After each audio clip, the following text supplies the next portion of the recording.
거지 근성을 버리라는 거예요. 거지 근성. 누가 날 해줄까? 돈 제일 많이 깔고 있는 건 누구? 할머니, 할아버지들이 제일 많이 깔고 있는 거야. 근데 그거를 쓰는 방법을 모르는 것 뿐이죠. 이제 쓰는 방법을 배우세요. 자식 위에 쓰는 돈은 아낌없이 쓰건만은 부모 위에 쓰는 돈은 하나둘씩 따져보내. 자식들의 손을 잡고 외식함도 잡건만은 늙은 부모 위해서는 외출 한번 못하도다. 또 얘기하잖아. 애완동물 병이 나면 가축병원 달려간다. 내일 은행에 가갖고 잡히세요.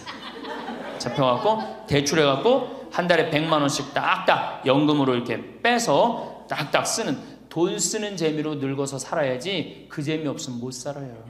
그러니까 어떻게 죽을 수가 있는 거야? 꼴까닥 죽을 수가 있는 거야.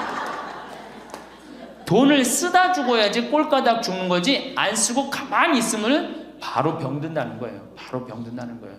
열심히 살 때는 세월이 총알 같다 하고 쏜 화살 같다 하였건만 할 일 없고 쇠하니 세월이 가지 않는다 한탄하시더이다. 정신이 맑으면 무엇하리요? 자식이 많은들 무엇하리요?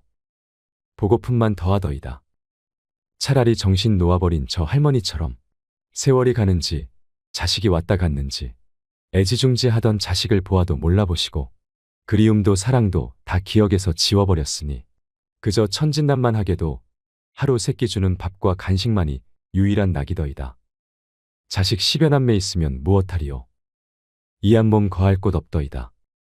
아들, 딸, 자식들 유명인사면 무엇하리요? 이한 몸 갈 곳 없어 요양원까지 흘러 왔더이다.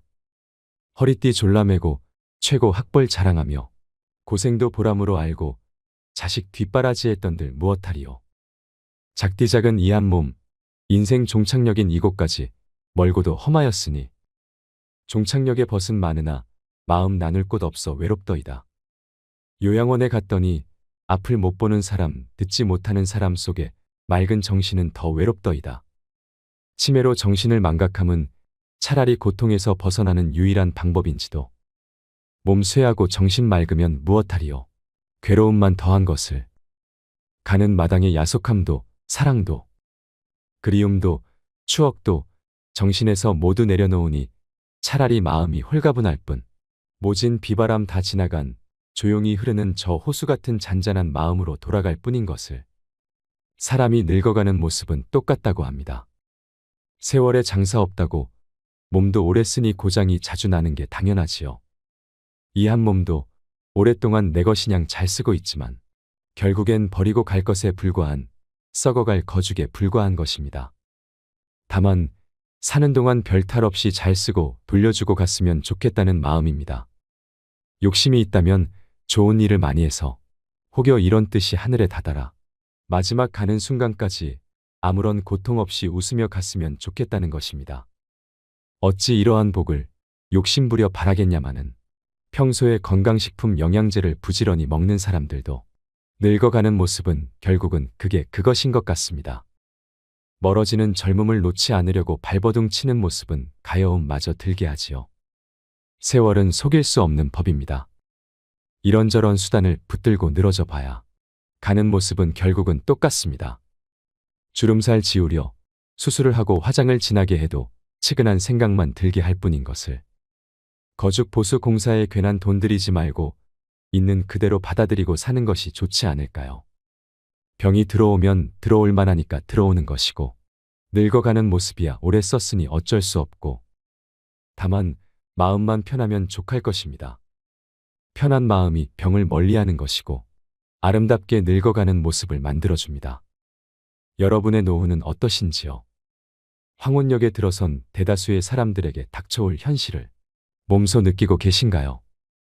어느덧 팔순 고개가 가까워오면 일주일이 하루 같다고 할까요? 나이 80이 되면 아무런 하는 일도 없이 무난 전화도 틈틈이 걸려오다가 어느 날부터인가 뚝 끊기고 맙니다. 아마 이럴 때 영락없는 노인임을 깨닫게 됩니다. 노인이 되어봐야 노인 세계를 확연히 볼 수 있습니다. 노인들의 삶도 가지가지입니다. 노선이 있는가 하면 노학이 있고 노동이 있는가 하면 노홍이 있고 노광이 있는가 하면 노고가 있고 노공이 있는가 하면 노추도 있습니다. 첫째, 노선입니다. 늙어가면서 신선처럼 사는 사람이지요. 이들은 사랑도 미움도 놓아버렸습니다. 성냄도 탐욕도 벗어버렸습니다. 선도 악도 다 털어버렸습니다. 삶에 아무런 걸림이 없습니다. 건너야 할 피안도 없고 올라야 할 천당도 없고 빠져버릴 지옥도 없습니다. 다만 무심히 자연 따라 돌아갈 뿐이지요.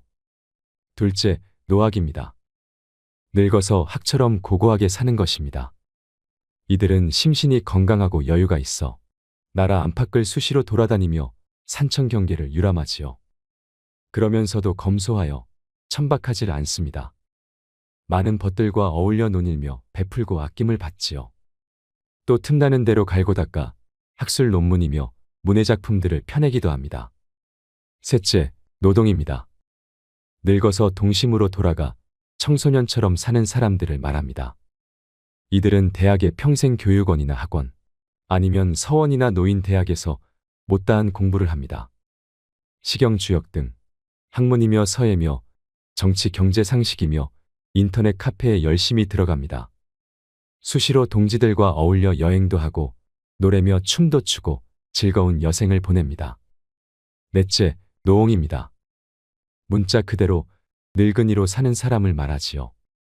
집에서 손자들 봐주고 텅 빈 집을 지킵니다. 어쩌다 동네 노인정에 나가서 노인들과 화투를 치고 장기를 두기도 합니다. 형편만 되면 따로 나와 살아야지 하는 생각이 늘 머릿속에 맴돌면서 하루하루를 보냅니다. 다섯째, 노광입니다. 미친 사람처럼 사는 노인입니다. 함량 미달에 능력은 부족하고 주변의 존경도 못 받는 처지에 감투 욕심은 많아서 온갖 장을 도맡으려고 합니다. 돈이 생기는 곳이라면 체면 불과하고 파리처럼 달라붙지요. 권력의 끈앞풀이라도 잡아보려고 늙은 몸을 이끌고 끊임없이 여기저기 기웃거리는 사람을 말합니다. 여섯째, 노고입니다. 늙어가면서 아내나 남편을 잃고 외로운 삶을 보내는 사람입니다. 30대의 배우자는 기호식품 같다고 합니다. 40대의 배우자는 어느덧 덥서서는 안 될 가재도구가 돼버립니다. 50대가 되면 배우자는 가보의 자리를 차지합니다. 60대의 배우자는 지방 문화재라고나 할까요? 그런데 70대가 되면 배우자는 국보의 위치에 올라 존중을 받게 됩니다. 그런 귀하고도 귀한 보물을 잃었으니 외롭고 쓸쓸할 수밖에 없지요. 일곱째, 노궁입니다. 늙어서 수중에 돈 한 푼 없는 사람입니다. 아침에 한술 뜨고 나면 집을 나와야 합니다. 갈 곳이라면 공원이나 광장뿐입니다. 점심은 무료 급식소에서 해결합니다. 석양이 되면 내키지 않는 발걸음을 돌려 집으로 들어갑니다. 며느리 눈치 슬슬 보며 밥술 좀 떠넣고 골방에 들어가 한숨 잡니다. 사는 게 괴롭지요. 여덟째, 노추입니다. 늙어서 추한 모습으로 사는 사람을 말합니다. 어쩌다 불치의 병을 얻어 다른 사람 도움 없이는 한시도 살 수 없는 못 죽어 생존하는 가련한 노인이지요. 어떻게 생각하시는지요? 지금 우리의 삶은 어느 곳에 해당될까요? 하늘은 짓지 않은 복을 내리지 않습니다. 만약 우리의 삶이 외롭고 고달프다면 내 생을 위해서라도 공덕을 쌓지 않으면 안 됩니다. 그러므로 원은 큰 데에 두고 공은 작은 데부터 짓는 것입니다. 그리고 대우에는 괴념치 말고 공덕 쌓기에만 힘을 쓰면 큰 공과 큰 대우가 돌아오게 마련입니다. 먼 길을 떠나는 사람은 많은 짐을 갖지 않는다고 합니다. 높은 정상에 오르기 위해서는 무거운 것들은 산 아래 남겨두는 법이지요. 황창현 신부님의 행복특강은 행복한 인생, 행복한 노후를 위한 지혜를 전합니다. 오늘 황창현 신부님의 행복특강을 통해 성공적인 노년을 위해 우리에게 꼭 필요한 것은 무엇인지 알아가는 시간이 되시길 바랍니다. 우리의 나머지 인생이 그리 초라하지 않으려면 내 노후를 현명하게 지키셔야 합니다. 영상이 마음에 드신다면 구독과 좋아요, 알림 설정 부탁드리겠습니다. 그리고 내 곁에 소중한 이들에게 이 영상을 공유해 주세요. 황창현 신부님의 행복특강, 지금 바로 시작하겠습니다. 부동산에 집착하지 마라. 늙어서 부동산에 집착하지 말라. 우리 할머니들 지금 안양 거기 그 주공하고 이 인공마을 그 개발돼 갖고 지금 아파트 한 채에 3억, 4억, 5억 한다 그러죠? 그러면 할머니들이 지금 4억짜리 아파트 살 이유가 있어요? 4억짜리 살 아파트가 있어요? 그걸 팔으라는 거예요. 그거를 팔고 어떻게? 15평, 20평으로 가라는 거예요. 지금 3번에 보면 50평, 이 은퇴한 할머니, 할아버지들이 50평에 사는 할머니들이 무지 많아요. 그 50평이 밥 먹여줘요? 뭐만 나와? 관리비만 더 나올 거 아니야. 관리비만. 근데 어떤 할머니들이 그런 할머니들이 있어. 자식들이 찾아오면은 집이 넓어야 되지 않느냐고. 자식들이 1년에 몇 번 찾아오는데 1년에 두세 번밖에 더 와요? 추석 때, 생일 때, 그 다음에 설 때. 그 외에는 거의 안 찾아온단 말이에요. 그걸 위해서 50평짜리를 그냥 깔고 앉아서 20년, 30년 앉아 있는다는 건 말도 안 되는 거예요. 그러니까 미국은 부동산이 30%, 금융이 70%라는 거예요. 그러니까 만약에 좁은 집에 해갖고 은행에다가 지금 3번에 뭐 5억, 6억이라는데 그거 은행에다 넣어놓으면은 어머니, 아버지 인사 갈게요. 그래, 인사 오면 내가 호텔로 와라. 호텔에서 내가 맛있는 거 사줄 테니까. 그리고 먹여서 보내요. 그걸 뭘 집에서 그걸 기다리고 있어요. 그래서 부동산 지금 영모기지론이라는 거 아시죠? 자, 지금 4억짜리 아파트를 팔았어. 그럼 2억짜리 하나 그냥 얻으라는 거예요. 그 임대 아파트든지 조금만 아파트로 줄여서 가라는 거예요. 그러고 난 다음에 2억은 은행에다 넣으면 1억을 은행에다 넣으면 어떤 상품이 있느냐면 1년에 100만 원씩 나와요. 한 달에 100만 원씩. 그래갖고 이게 10년 동안 나와요. 10년 동안. 10년 후에는 1억 없어지는 거예요. 근데 할머니들 한 달에 100만 원 나오면 쓸만해, 안 쓸만해요? 쓸만하죠? 예. 만약 2억을 집어넣으면 어떻게 나올까? 한 달에 얼마가 나와? 200만 원이 나오는 거예요. 200만 원 다 써요? 못 써요? 못 쓰죠? 그럼 한 50만 원은 혹시 10년 후에 또 살지 모르잖아. 그러니까 그거 또 은행에다 연금으로 또 하나 묶어두라는 거 10년 동안. 그럼 10년 후에 또 나온다는 얘기예요. 그렇게 해갖고 내가 이제 70에 집을 정리했어. 80이 됐는데 안 주고 그럼 90까지 나온단 말이에요. 이렇게 한 달에 150만 원 가지고 냉면 먹고 싶으면 냉면 먹으러 가고, 그 다음에 내가 다음 시간에 내일 얘기하겠지만은 수영장 다니고 헬스장 다니고 춤 배우러 다니고 경복궁 가고 창덕궁 가고 평창 놀러 오고 이렇게 살면은요 절대, 제가 성공적인 노화라고 미국에서 20년 동안 연구한 책 한 권을 다 읽었어요. 그랬더니 그렇게 사는 할머니, 할아버지들은 중간에 쓰러지는 법이 없다는 거예요. 96%가 건강하게 살다가 죽을 때 많이 고생해 한 달, 두 달이라는 거예요. 그러니까 어떻게 죽을 수가 있는 거야? 꼴까닥 죽을 수가 있는 거야.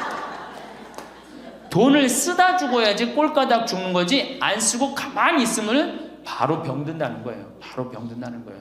그러니까 우리 할머니들 어떻게 하셔야 돼? 부동산을 어떻게? 내일 어떻게? 내일 은행 가갖고 어떻게?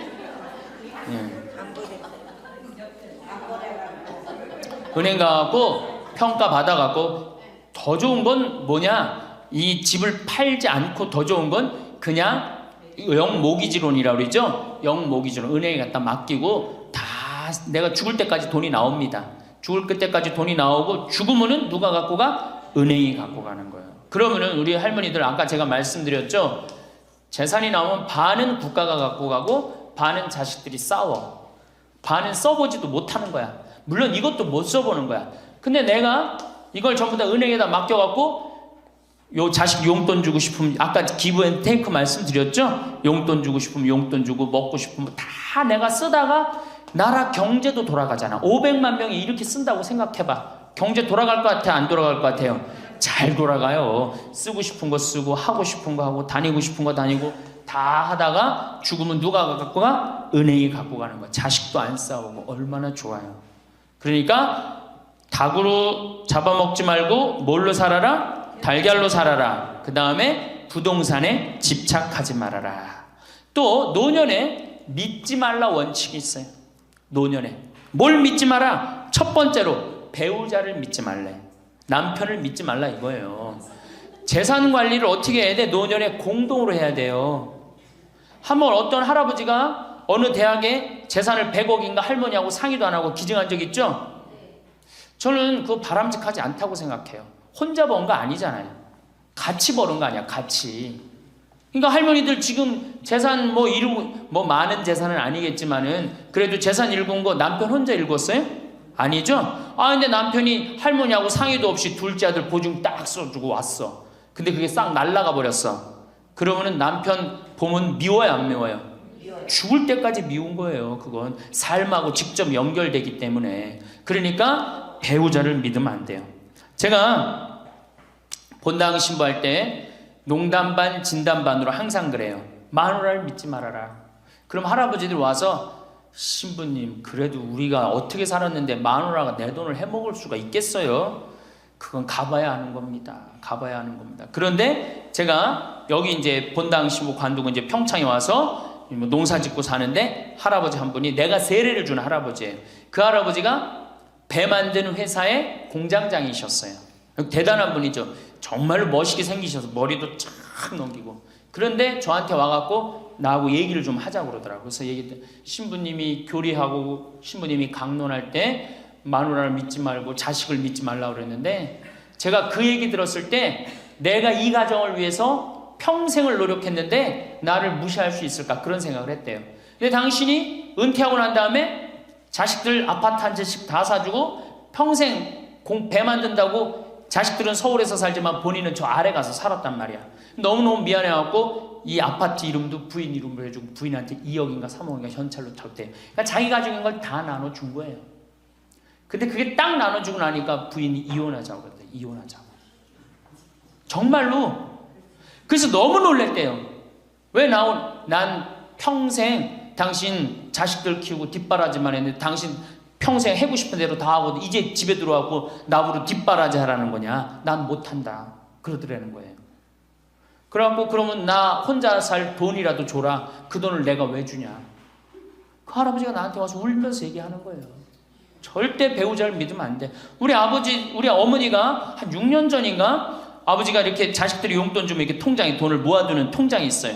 한 500만 원인가 600만 원 모아졌는데 어머니가 꼬신 거예요. 70이 돼서 여보 우리 살면 얼마나 사냐. 우리 수의나 좀 하나 해두자. 당신 거 내 거 나중에 자식들 불편하지 않게. 그럼 우리 아버지 또 착하니까 이제 갚는다고 어머니가 뭐 3월인가 4월에 돈 나오는 게 있으니까 1월 달에 수의하자고. 그래갖고 아버지가 줬대요. 갚는다고 그래서. 지금도 아직도 안 갚았어요. 지금도. 이 마누라를 믿으면 안 돼요. 마누라를 믿으면. 그리고 또 한 가지 중요한 거. 수의해놨는데 지금 6년 전인가 7년 전에 600만 원인가 700만 원짜리 두 분 수의해놨는데 그거 지금 죽지도 않고 그거 장롱에서 썩고 있어. 썩고. 제발 그런 짓 하지 마세요. 수의는 왜 하나? 내가 지금도 그래. 그 600만 원 거 갖고 먹는 거 사 먹었으면은 무지하게 사 먹었을 거야. 동네 할머니들 다 사주고 멋있게 살았을 거야. 그런데도 어떻게 죽지도 않을 거면서 그런 거 해도. 우리 어머니 아버지는 뭐 제가 이거 장담하는 건 좀 그랬지만 지금 근력으로는 최소한 10년은 더 사세요. 그러니까 20년 후에 죽을 수의를 70에 해둔다는 게 말이 돼요? 안 되는 거지. 그러니까 우리 할머니들 외로우니까 동네에서 막 뭐 화장지도 주고 뭐 바가지도 주고 그냥 그리고 결정적으로 한 방에 싹 해가는 거 뭐 비싼 거 하나 다 그냥 사기당하고 그러는 거야. 참 그래서 공부해야 되는 거예요. 그래서 정규 학교가 필요해야 되니까 4년제.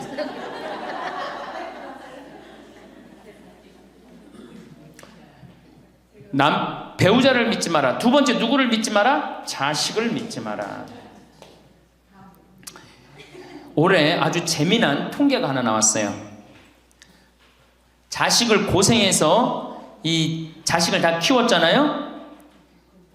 자식이 생활비로 지원받는 게 70 넘은 부모님들이 자식한테 1년 동안 생활비 지원받는 게 100만 원이야. 100만 원.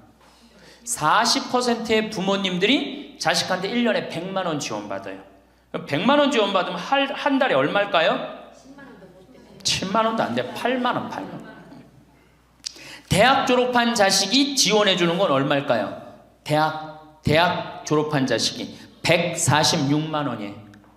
대학 졸업한 자식이. 그러니까 대학 졸업한 자식은 대학 안 졸업한 자식은 9만 원 정도 부모한테 대주고 대학 졸업한 자식은 11만 원, 2만 원 정도 대주는 거예요. 대학 보내나 안 보내나 늙어서는 어떻게? 똑같아. 그러니까 내가 자식 대학 보냈다고 호강할 거다. 그런 생각하지 말라는 거예요. 자식들이 투자는 저희에게 맡기시고 당신은 인생에 투자하십시오. 딱 쪽박 차기 쉬운 얘기예요. 지금 시대가 어떤 시대인데. 그래서 노년은 투자하는 시기가 아니라 뭐 하는 시기야? 관리하는 시기예요. 투자하는 시기가 아니라 관리하는 시기야. 노년은. 그러니까 우리 할머니들은 내가 가지고 있는 걸 얼마나 관리하느냐에 따라서 삶이 결정돼. 그리고 이 투자라는 거 재미난 얘기 하나 해줄게요. 또 자, 미국이 인베스트 뱅크라고 그래. IB 은행이라고 그래요. 투자 은행이라고 그래. 미국 놈들이 우리나라 IMF 터졌을 때 자기네들 은행에서 투자 막 해갖고 우리나라 거 다 싼 값으로 다 사갔죠? 그 놈들 지금 어떻게 됐어요? 지금 미국이 어떤 꼴 나요? 10년 전 우리나라 꼴 똑같이 나왔고 나라 도산하게 생겼어요. 미국이. 투자라는 건 위험한 거예요. 투자라는 건. 이게 자본주의가 결코 좋은 게 아니에요. 자본주의가. 이 도둑놈들이지. 돈 모아갖고 가난한 거 뺏어갖고 열심히 일궈놓은 거 다 뺏어가고 이게 현대 자본주의야. 좀 어려운 얘기하면 신자유주의라는 거야. 이건 뭐 알 필요도 없지만 하여튼 굉장히 나쁜 거예요. 미국 놈들이 주장했던 거고 누가 반대한 거야? 요한 바오로 2세 교황님이 철저하게 반대하고 지금 베네딕토 16세 교황님도 철저하게 반대한 게 바로 신자유주의예요. 신자유주의라는 게 뭐냐? 미국에 돈 많은 놈들이 우리나라 회사 살 수 있는 거. 그게 신자유주의예요. 그러니까 이 벽을 없앤 거예요. 나라의 벽을 없애갖고. 그런데 그 놈들이 투자한 놈들이 지금 어떻게 됐어? 쫄딱 망하게 생긴 거예요. 그러니까 지금은 어디든 내가 가지고 있는 걸 잘 관리하는 게 훨씬 중요한 거예요. 우리 할머니들 지금 뭐 어디 땅 사갖고 땅값 뛰면 뭐 하려고. 내가 아파트 지금 내가 어떤 할머니를 보니까 83살인데 판교에 청약을 했어. 판교에 청약을. 그럼 83살 먹은 할머니가 판교에 청약한 이유는 오로지 뭐 하나야? 자식한테 물려주려고 그러는 거. 왜? 10년, 뭐 지금은 또 제도가 바뀐다고 그러지만 10년 동안 그 판매를 못하게 돼 있어요. 아파트를 한번 사도. 안타까운 거죠. 그거 할 돈 있으면 10년 동안 할머니 시컨 쓰다 죽어야 되는데 죽으면서까지 누구 생각하는 거? 우리는 자식들 생각하는 거야. 참. 근데 그 자식들이 그런 부모를 안 하냔 말이야. 아까 시 읽은 것처럼 자식 위에 쓰는 돈은 아낌없이 쓰건만은 부모 위에 쓰는 돈은 하나둘씩 따져보내. 자식들의 손을 잡고 외식함도 잡건만은 늙은 부모 위해서는 외출 한번 못하도다. 또 얘기하잖아. 애완동물 병이 나면 가축병원 달려간다. 그러니까 우리 할머니가 10번째라고. 맞아요. 그 자식들한테 뭘 그렇게 해 대냔 말이야. 제발 그러지 마세요. 다 쓰다가 남으면 누구한테 갖다 줘? 한시모님한테 갖다 줘. 한시모님한테. 한시모님한테 갖다 주기 싫으면 나한테 갖고 오든지. 아니면 나한테 갖고 오기 싫으면 어디에 갖다 줘? 복지시설에 갖다 주고 돌아가세요. 자식한테 주지 말고. 자, 인간은 살아있는 동안 기필코 노년기를 맞이할 수밖에 없다. 각기 연령층에 따라 특별한 은총을 갖고 있기에 늙는다는 것을 굳이 슬퍼할 이유는 없다. 늙었다는 것이 어떤 특별한 자랑이 될 것도 아니련만 고집들이 보통이 아닌 것이 오히려 서글프다. 늙어서 친구들이 더 그리우면서도 만나면 너그럽게 이해하고 보살펴 하련만 남의 탓 들춰내면서 자기 우정의 교류를 단절시키는 것이 아쉽다. 자꾸 나이를 먹으면 단절을 한단 말이야. 그러지 말라는 거예요. 마음도 넓게 가지고.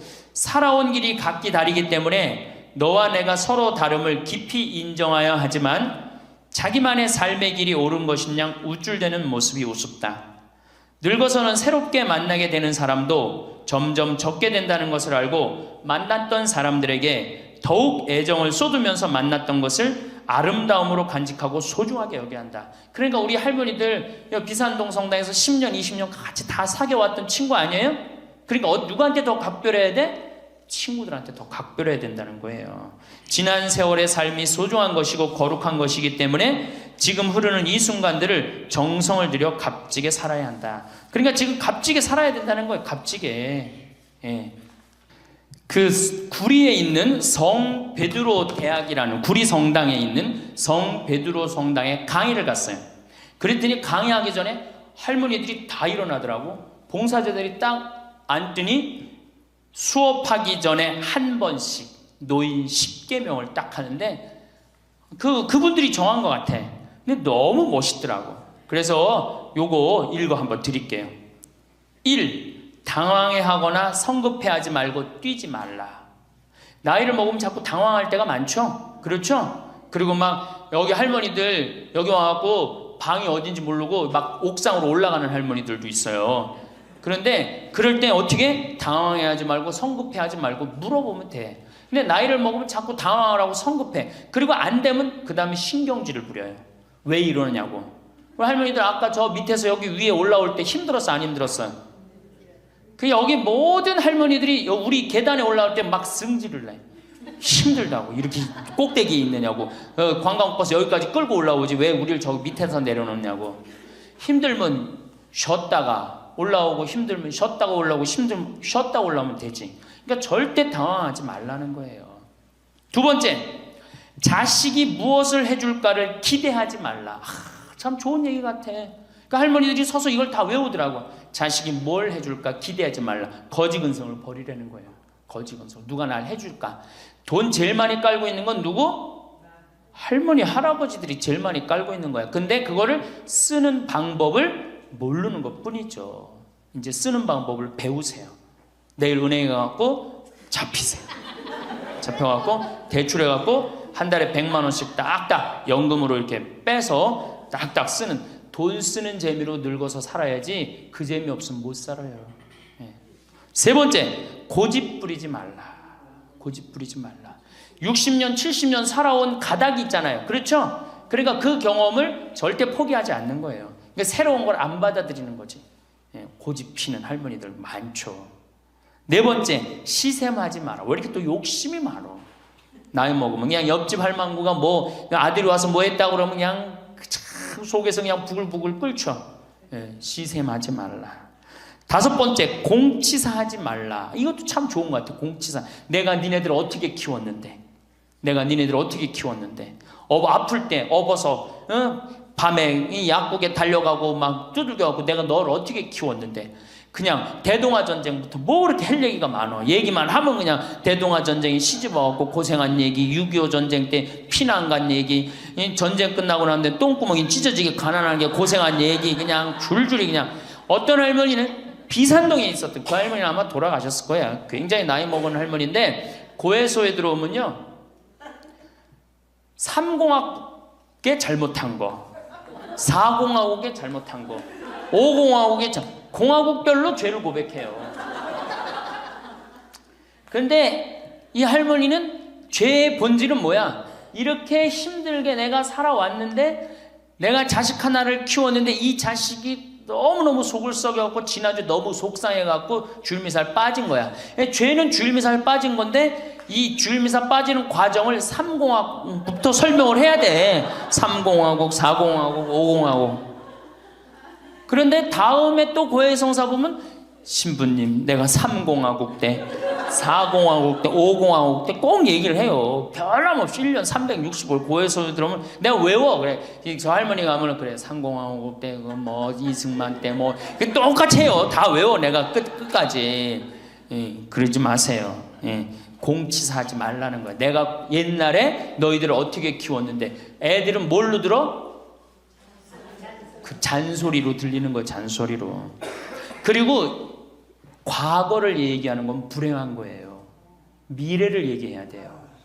미국에 할머니 한 분이 99살에 대학을 들어갔어요. 경영학과를 들어갔어요. 102살에 졸업한대요. 네 할머니 꿈이 뭔지 알아요? 102살에 졸업해갖고 취직해갖고 그거 버는 돈으로 아프리카의 어려운 애들 도와주는 게 꿈이야. 이 할머니는 99이라도 나가보기에는 할머니 아니에요. 대학생이지.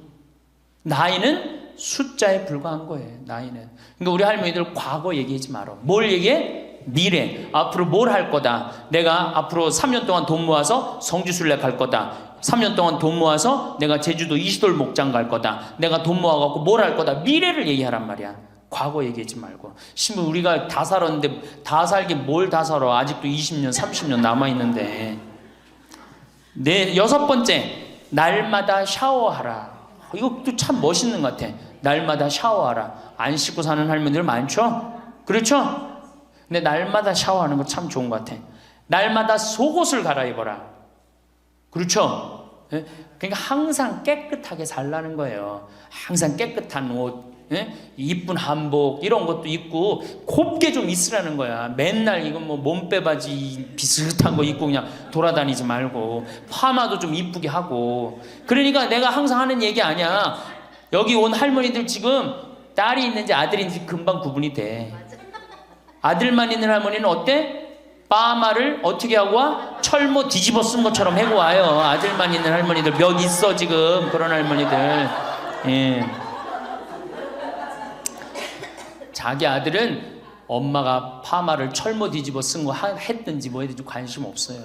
딸이나 돼야지 엄마 그 좀 염색도 좀 하고 웨이브도 좀 이렇게 주고 그러라고 그러지. 이 여덟 번째, 많이 듣고 조금만 말하라. 많이 듣고 많이 들으라는 거는 공부하라는 얘기예요. 공부.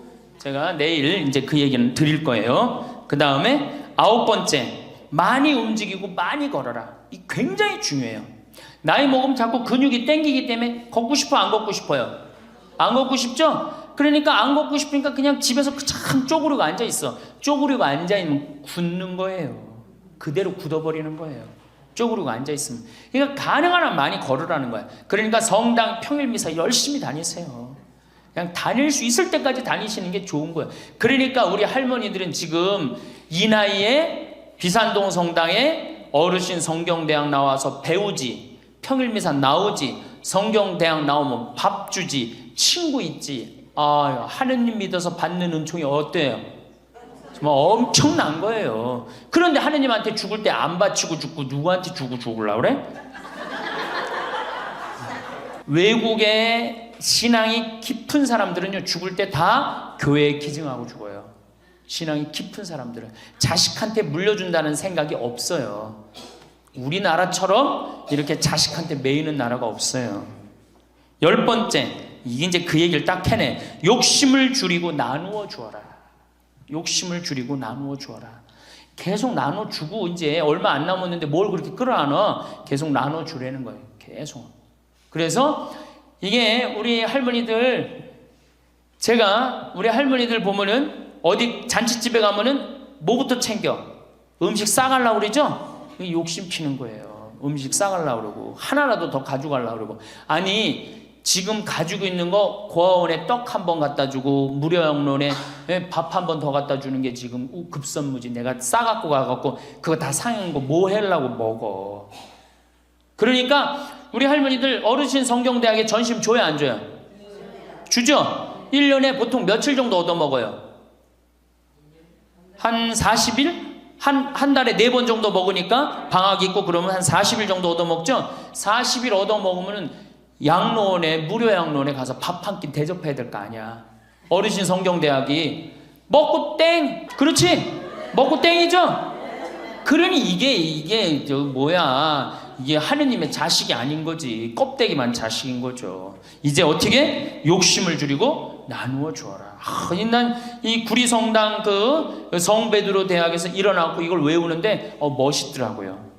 그러니까 우리 할머니들도 이렇게 노년을 멋있게 사세요.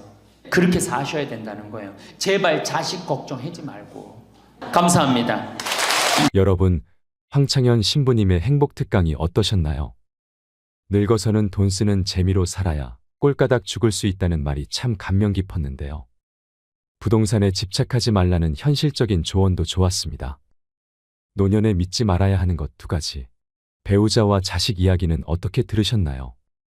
예전에 어떤 할아버지가 할머니하고 상의도 안 하고 대학에 재산을 몇백억 기증했다는 사연은 제가 뉴스에서 본 적이 있는데요.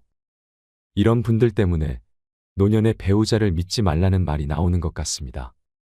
어쨌든 평생을 함께 살며 모아온 재산은 부부의 공동 소유인데 이 할아버지처럼 막무가내로 혼자 기부를 결정하는 것은 옳지 않다는 생각이 듭니다. 황창현 신부님도 그것은 바람직하지 않다고 말씀하시는데요.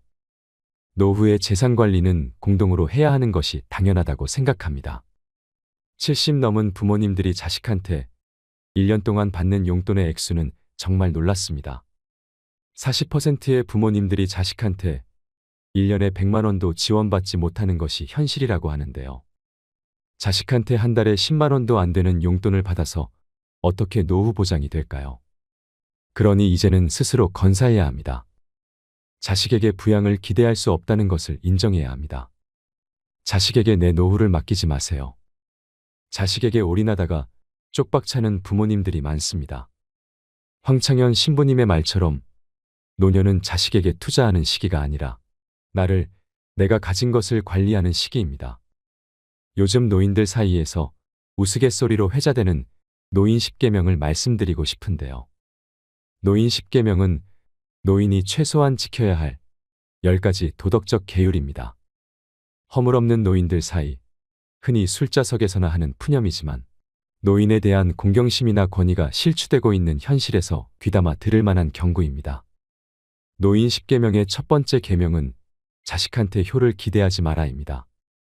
까마귀 새끼가 자란 뒤에 늙은 어미에게 먹이를 물어다 준다는 소위 반포지효는 이젠 먼 태고적 전설처럼 잊혀져 가고 있습니다. 진자리 마른 자리 가려가며 고이 기른 자식도 부모를 늙음하게 제대로 모시기는커녕 귀찮게 여겨 동네 요양원에 버리다시피 방치하는 세태입니다. 둘째, 남 앞에서 자식 자랑을 하지 마라입니다. 옛말에 마누라 자랑하는 놈은 온병신이고 자식 자랑하는 놈은 반병신이라 했습니다. 사람의 기륭화복은 새옹지마입니다. 그만큼 현재의 잣대로 자식을 남 앞에 치켜 세우지 말라는 것입니다. 셋째, 남 앞에서 아는 척, 잘난 척 하지 마라입니다. 나이 70이 넘으면 한때 잘 나갔던 사람이나 그저 평범하게 살아온 사람이나 그게 그거고 50보 100보 처지입니다. 괜시리 힘주어 보아봤자 남이 알아주지도 않을 뿐더러 자신만 외롭습니다. 넷째, 돈 있다고 자랑 말고 뻐기지 마라. 인생 80이 넘으면 돈 쓸래야 쓸 곳도 없고 맛있는 음식조차 갈수록 솥에 씹는 듯 합니다. 돈이 억만금 있어도 얼마 남지 않은 여생에 비추어 보아 몇 푼 쓰지도 못하고 3평 남짓한 땅만 차지한 채 귀소합니다. 다섯째, 공공장소에서 목청 높이지 마라입니다. 허리는 꾸부정, 걸음걸이도 휘청휘청, 눈은 침침, 귓속은 윙윙거리는데 웬 목청만 그리도 높고 요란한지 마치 자기 집 안방이냥 행세합니다. 조용히 세상사를 음미하고 관조하듯 여생을 즐기세요. 여섯째, 지난날에 화려했던 한때를 내세우며 되씹지 마라입니다. 왕년에 그래도 내가 한 자리 한 몸인데 어쩌고 저쩌고 하며 허세 부리는 노인네일수록 별 볼 일 없는 친구입니다. 고매하고 훌륭한 인품의 노인은 어디서나 낭중지추처럼 은은하게 지적 향기를 내풍깁니다. 일곱째, 지하철이나 버스 안에서 노골적으로 빈자리를 노리지 마라입니다. 경로석이 마치 자신만의 전용석이나 되는 듯 승차하자마자 두 눈을 두리번거리고 좌석에 양보를 바라는 듯한 행동을 보이지 말아야 합니다. 이미 앉아있는 사람도 나름대로 다 사정이 있고 이유가 있을 터입니다. 여덟째, 대중이 있는 장소에서는 일행 중 다른 사람을 부를 때 의식적으로 고위직 직함이나 교수 박사 등의 호칭을 외치듯 부르지 마라입니다. 높은 직함을 부르는 것이 자기와 동일시하고자 하려는 심리적 언행일지라도 듣는 다른 사람에게는 거부감과 불쾌감을 자아냅니다. 아홉 번째, 자식에게 가진 재산을 몽땅 털어 넘기지 마라입니다. 재산을 자식한테 전부 넘겨주고 얹혀 살며 눈칫밥이나 얻어먹고 쥐꼬리만한 용돈이나 타쓰는 처량한 신세는 상상만 해도 끔찍스럽습니다. 열 번째, 맡고 있는 공식적, 비공식적 직위를 모두 내려놓아라입니다. 자기 소유의 기업체가 되었건 공공단체 명예직 감투가 되었건 80세가 훨씬 넘은 노인네 입장에서는 다 부질없는 거추장스러운 자리입니다. 얄팍한 자리에 연민을 두고 붙들고 있는 것은 노추고 노탐입니다. 구구절절 옳은 이 말을 그리 쉽게 실천하지 못하는 주책 없는 사람들이 많습니다. 새삼, 올라갈 때 보지 못한 그 꽃, 내려갈 때 보았네라는 짧은 시문에 담긴 깊은 뜻을 헤아리게 됩니다. 이제라도 인생 마지막 황혼길 아름답게 장식하시길 바랍니다. 마지막으로 황창현 신부님께서 들려주신 노인 10계명을 되새기면서 영상을 마치겠습니다. 첫째, 당황해하거나 성급해하지 말고 뛰지 말라. 둘째, 자식이 무엇을 해줄까를 기대하지 말라. 셋째, 고집 부리지 말라. 넷째, 시샘하지 말라. 다섯째, 공치사하지 말라. 여섯째, 날마다 샤워하라. 일곱째, 날마다 속옷을 갈아 입어라. 여덟째, 많이 듣고 조금만 말하라. 아홉째, 많이 움직이고 많이 걸어라. 열째, 욕심을 줄이고 나누어 주어라. 하나도 버릴 말이 없는 것 같습니다. 이 영상을 보시면서 어떤 깨달음을 얻으셨는지 댓글로 여러분의 소중한 의견을 공유해 주세요. 다양한 사람들과 허심탄회하게 이야기 나누면서 의미를 한 번 더 되새기신다면 가슴에 더욱 남을 것입니다.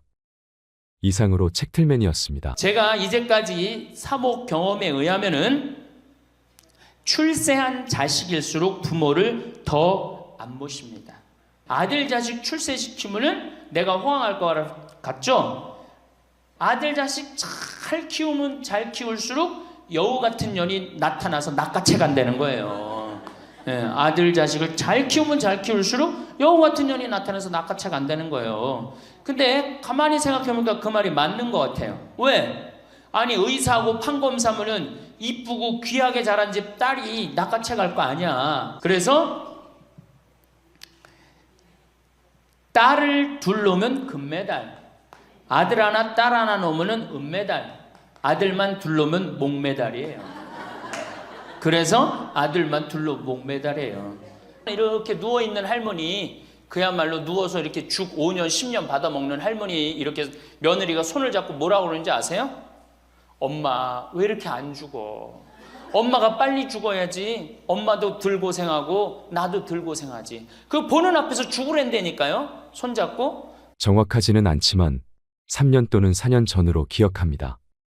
연세가 80대이신 할머니께서 상담을 요청해 오셨는데요. 잠시 망설이시더니 말문을 열었습니다. 남편은 돌아가셨고 혼자 사는데 재산은 평생 살아온 집 한 채가 다였다고 했습니다. 그런데 경제력도 없어지고 해서 정부로부터 보조금을 타기 위해서는 내 재산이 있으면 안 된다는 주위의 말을 듣고 큰아들에게 나중에 필요할 때 돌려달라는 당부와 함께 집 명의를 큰아들에게 넘겨주었습니다. 당시 아파트에 살았던 아들은 애들은 뛰어놀아야 한다고 말하며 어머니가 사시던 집보다 좀 더 큰 집이 필요하다고 하면서 할머니께서 사시던 집을 매각하고 좀 더 큰 집으로 이사를 갔습니다. 이러던 중 몇 년 전부터 몸이 아프고 불편해지면서 치료와 요양 등으로 돈이 더 필요해졌지만 돈을 마련할 방법이 없었습니다. 그래서 할머니 집값의 일부를 아들로부터 받아서 생활에 보태야겠다는 생각에 아들과 상의를 했습니다. 그러나 돌아온 말은 청천벽력이었습니다. 아들 답변은 돌려줄 돈이 없다는 것이었습니다. 게다가 며느리는 한술 더 떴다고 합니다. 소송하려면 하세요. 우리는 드릴 의무가 없습니다. 라고 했지요. 창피해서 누구에게 말할 수도 없는 그런 답변을 받은 할머니는 그 분을 참지 못하시고 제 앞에서 눈물만 흘렸습니다. 이게 남의 얘기일까요? 아들이 잘못된 걸까요? 아니면 며느리가 나쁜 걸까요? 어쩌면 이런 일은 누구에게나 일어날 수 있는 일이라고 생각합니다. 그래서 오늘은 이런 얘기를 함께 생각해 보려고 합니다. 내 재산을 내가 살아 생전에 자녀에게 넘겨주는 것이 좋을까요? 아니면 내가 세상을 떠난 후 상속으로 가져가게 하는 것이 좋을까요? 작던 크던 넘겨줄 재산이 있는 사람들은 한 번쯤은 생각하게 되는 문제입니다. 그리고 또 넘겨준다면 얼마를 언제 어떻게 넘겨줘야 하는지도 역시 고민하게 됩니다. 모두가 그런 것은 아니지만 우리나라 노인분들은 재산 이전과 관련해서 비슷한 공통점을 발견할 수 있습니다. 그것은 나이가 50쯤 접어들면 자신의 재산을 자녀들에게 넘겨줄 것을 생각한다는 것입니다. 물론 그렇지 않은 분들도 있고 보다 일찍 생각하시는 분들도 있습니다. 제가 말씀드리는 것은 평균적으로 50대에 접어들면 자녀에게 재산을 이전하는 문제를 생각하더라는 것입니다. 어떤 측면에선 당연한 것이라고 생각할 수도 있긴 한데요. 아마도 예전 같지 않은 건강 상태라든지 자녀의 성장, 그리고 어느 정도 자신들의 생활이 안정되어 있는 시기이기도 한 이유도 있을 것이라는 생각이 듭니다. 미리 준비하는 것이 잘못되었다고 할 수는 없습니다. 다만 여러 사람들이 겪은 경험을 여러분과 공유해서 여러분의 판단과 계획에 도움을 드리고자 하는 것입니다. 오늘의 주제는 내 재산을 언제 자녀에게 넘겨주는 것이 좋은가입니다. 먼저 재산을 자녀들에게 일찍이 전해줬을 때 좋은 점에 대해서 생각해 보겠습니다. 첫째는 재산이 불어나는 것에 대한 세금을 피할 수 있습니다. 그러니까 재산이 불어난다는 전제하에서 생각해 보면 내가 지금 증여를 해주면 이전에 주려는 재산의 가치가 좀 더 낮은 금액일 때 증여를 해주기 때문에 증여세 면세점 내에 증여가 가능해질 수도 있습니다. 그러나 재산이 많이 불어나게 된다면 아무래도 증여 면세점을 넘어서게 될 가능성이 높아집니다. 이렇게 되면 증여세 부담이 생기게 될 수도 있죠. 상속도 마찬가지입니다. 재산 규모가 커질수록 상속세 면세점 역시 넘어설 가능성이 높아질 수 있기 때문입니다. 두 번째는 자녀들이 돈이 필요할 때 사용할 수 있도록 해준다는 것입니다. 우리 모두가 겪었던 것처럼 젊었을 때 조금만 도움을 받으면 직장 생활이나 비즈니스, 그리고 자녀 교육에 큰 도움이 되는 경우를 보게 됩니다. 특히 자녀 교육에 많은 공을 들이는 우리나라 사람들은 좋은 학군이 있는 곳에서 거주하려면 아무래도 주거 공간 가격이 높기 때문에 특별한 경우를 제외하고는 젊은이들이 경제적으로 감당하기 어려운 경우가 대부분입니다. 이럴 때 부모의 지원은 큰 힘이 될 수 있습니다. 이런 관점은 자녀들이 정말 도움이 필요할 때 도움을 주는 것이 좋지. 자녀들이 도움이 필요치 않은 시기에 지원이 될 경우에는 별로 도움이 되지 않을 수도 있다는 것입니다. 이런 장점이 있음에도 불구하고 자녀들에게 재산을 일찍 이전하는 것에 대한 다른 관점을 7가지로 정리해서 생각해 보겠습니다. 첫째는 자녀에게 재산을 일찍 이전하게 되면 자녀들의 재정 관리 능력에 대한 염려가 발생할 수 있습니다. 일반적으로 나이가 젊으면 젊을수록 상대적으로 경험 부족과 판단 미숙으로 재정관리 실수가 발생할 수 있다는 염려인 것입니다. 자녀들마다 능력이 천차만별이기 때문에 획일적으로 얘기하기는 어렵지만 자녀에게 일찍 증여하기 이전에 자녀의 재정관리 능력을 검증해보는 과정이 필요합니다. 그래서 꼭 자녀에게 재산을 일찍 증여하길 원하신다면 작은 데서부터의 이전을 시도하고 재산을 관리하는 모습을 보면서 전체적인 계획을 세워나가는 것이 바람직하다는 것입니다. 둘째는 자녀들에게 재산을 이전하기 전에 자신의 미래에 대한 사려 깊은 준비가 필요하다는 것입니다.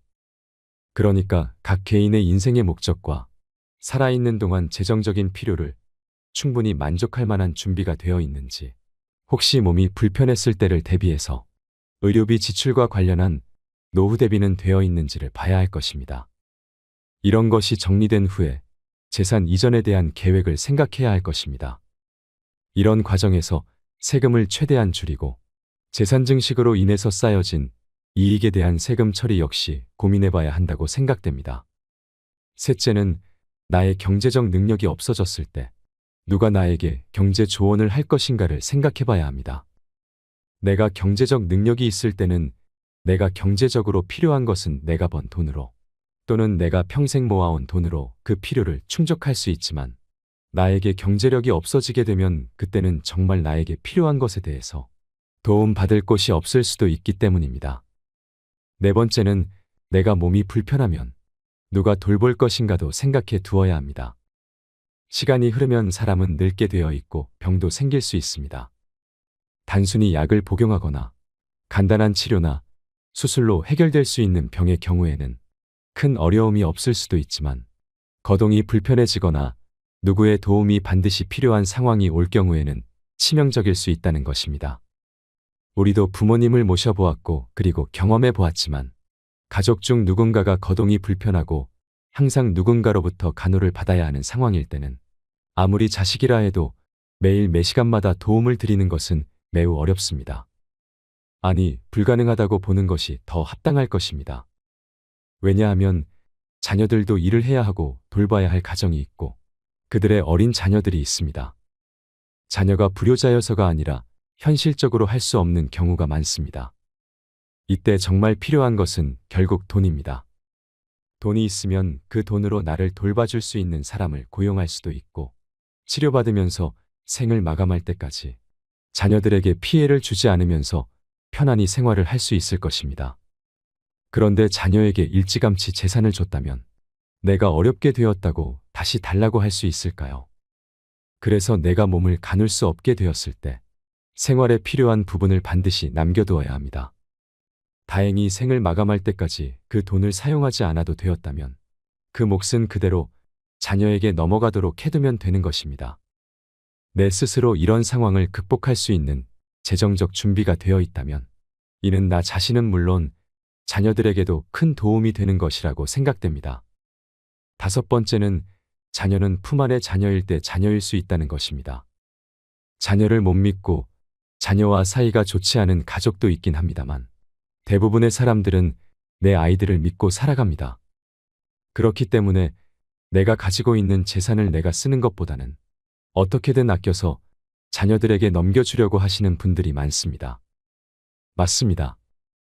내가 평생 아껴서 모은 재산, 내가 눈에 넣어도 아프지 않을 아들, 딸들에게 넘겨주는 것을 누가 뭐라 하겠습니까? 내가 쓰는 것보다 아들, 딸들에게 주는 것이 행복한데 말입니다. 그런데 그렇게 사랑했던 아들이 또는 딸이 결혼을 하게 되면 내 며느리와 사위는 내 자녀와 다를 수 있다는 것입니다. 오늘 시작하면서 말씀드렸던 사례가 대표적인 한 예가 되겠습니다. 물론 그렇지 않은 경우도 많습니다. 며느리와 사이가 친딸과 아들 못지않게 행복하게 지내는 가족도 많습니다. 하지만 우리는 모든 것을 최상에다가 초점을 맞춰서 살아갈 수는 없기 때문에 이런 고민을 하는 거라고 생각이 됩니다. 6번째는 자녀 중 불행하게 된 자녀가 생긴다면 대책이 없을 수도 있습니다. 인생을 살면서 우리가 전혀 예측도 못했던, 상상도 못했던 일들이 벌어지고 일어나는 것을 경험합니다. 예전에 한 의대생의 의문의 죽음에 대한 주제의 뉴스가 있었습니다. 우린 이런 유사한 사건을 많이 접하게 되고 또 가족 중에서도 이런 경험을 한 사례가 있을 수 있습니다. 자녀에게 모든 재산을 일찌감치 전했는데 부득이한 사고가 발생한다면 그리고 자녀가 여럿일 경우에 어느 한 자녀가 사고로 인해서 나머지 인생의 돌봄이 필요하다면 내가 가지고 있는 재산으로 그 자녀의 치료와 돌봄에 사용하면 되는데 모든 재산이 이전되었을 경우 그 재산을 다시 분배하는 일은 아주 불편한 상황이 될 것이라는 사실을 역시 간과해서는 안 되겠습니다. 7번째는 선물을 줄 때는 명확한 설명이 필요합니다. 요즘 젊은 부모들은 많이 변했지만 우리 부모들 세대만 해도 생색내며 자녀에게 도움을 주는 것보다는 말없이 자녀들이 이해하겠지 또는 조용히 지원하는 것을 미덕으로 생각하는 경향이 많이 있습니다. 예를 들면 생일날 또는 크리스마스에 어떤 작지 않은 선물을 했다고 하면 이것은 크리스마스 선물이다 또는 생일 선물이다라고 명확히 얘기하고 이런 재정적 선물이 정기적으로 이루어지지 않을 수 있음을 명확히 하는 것이 좋습니다. 그리고 어떤 지원을 정기적으로 할 경우 재정 상황의 변화에 따라서 중단될 수도 있음을 역시 명확히 전달하는 것이 좋습니다. 부모에게 경제적인 지원을 받는 자녀는 이 지원이 계속될 수도 있다고 착각할 수도 있기 때문입니다. 우스갯소리이긴 하지만 길가의 거지에게 매일 1,000원씩 주다가 어느 날 주지 않으면 거지는 내 돈 달라고 한다는 얘기가 있습니다. 그만큼 지원하는 사람의 마음과 받는 사람의 마음은 아전인수격으로 자신이 편한 방법으로 또는 유리한 방법으로 이해하려고 하는 경향이 있음을 알아야 합니다. 오늘은 평생 모은 재산을 내 자녀에게 언제 이전하는 것이 좋을까에 대한 생각을 함께 해보았습니다. 자녀에게 재산을 이전하는 절대적인 좋은 시기를 찾는 것은 쉽지 않습니다. 어떨 때는 좀 더 일찍 재산을 이전해야 좋을 수도 있고 어떨 때는 최대한 늦게 이전하는 것이 좋을 수도 있습니다. 또 부모가 유리한지, 자녀가 유리한지를 얘기하는 것도 아닙니다. 부모와 자녀 모두 행복할 수 있는 최선의 선택을 찾아보자는 것입니다. 각 가정마다 사정과 입장을 잘 고려해서 현명한 판단을 해야 할 것입니다. 오늘은 황창현 신부님의 강의를 통해 자식에게 재산을 줘야 하는지 안 줘야 하는지 생각해보는 시간을 가지고 싶습니다. 영상이 마음에 드신다면 구독과 좋아요 부탁드리겠습니다. 그리고 내 곁에 소중한 이들에게 이 영상을 공유해주세요. 황창현 신부님의 행복특강, 지금 바로 시작하겠습니다. 제가 노년의 생활에 대한 얘기를 좀 하도록 하겠습니다. 우리나라가 자식에 대한 관심은 세계에서 1등인데 노인에 대한 관심은 선진국 중에서는 꼴등인 것 같아요. 정말로. 우리가 3,000년 전에 평균 연령이 얼마였느냐 하면 3,000년 전에 평균 연령이 20세였어요. 20살. 3,000년 전에. 근데 1900년, 지금으로부터 100년 전에 평균 연령이 몇 세였냐면 47세였어요. 그러니까 3,000년 동안 27년 늘어난 거예요. 근데 1900년에서 지금 2008년, 불과 100년 만에 평균 연령이 80세야. 그러니까 100년 만에 몇 세가 늘어났느냐 하면은 33년이 늘어나는 거, 33년이. 그러니까 지금 우리 여기 할머니들 보통 보면은 제가 장례 미사에 보면은 대개 92살, 93살 이래요. 우리 여기 주방장 어머니도 얼마 전에 돌아가셨는데 96세 돌아갔어요. 96세. 그러니까 요즘 70쯤 이렇게 돌아가면은 뭐라고 그러냐면 아유 빨리 죽었네 그래요. 70쯤 죽으면. 그렇죠? 70쯤 죽으면 빨리 죽었네 그래요. 그러니까 여기 대부분의 분들이 여기 계신 분들 보면은 이 정말로 재수 없으면 100살까지 다 살 거예요. 여기 있는 분들은 100살까지. 예. 까매서 한번 호구 조사를 한번 해봐야 되겠다. 나 지금 70 넘었다. 손 들어봐요. 70 넘었다. 70은 나이도 아니네 보니까. 80 넘었다 하면 손 들어. 80. 우리 할머니 80 넘었어요? 몇 살이세요? 81? 이 할머니 여기까지 온 근력 보니까 105살까지 살게 생겼네. 예. 아니 81인데 이렇게 정정한데, 근데 여러분들 천지가 그래요. 천지가.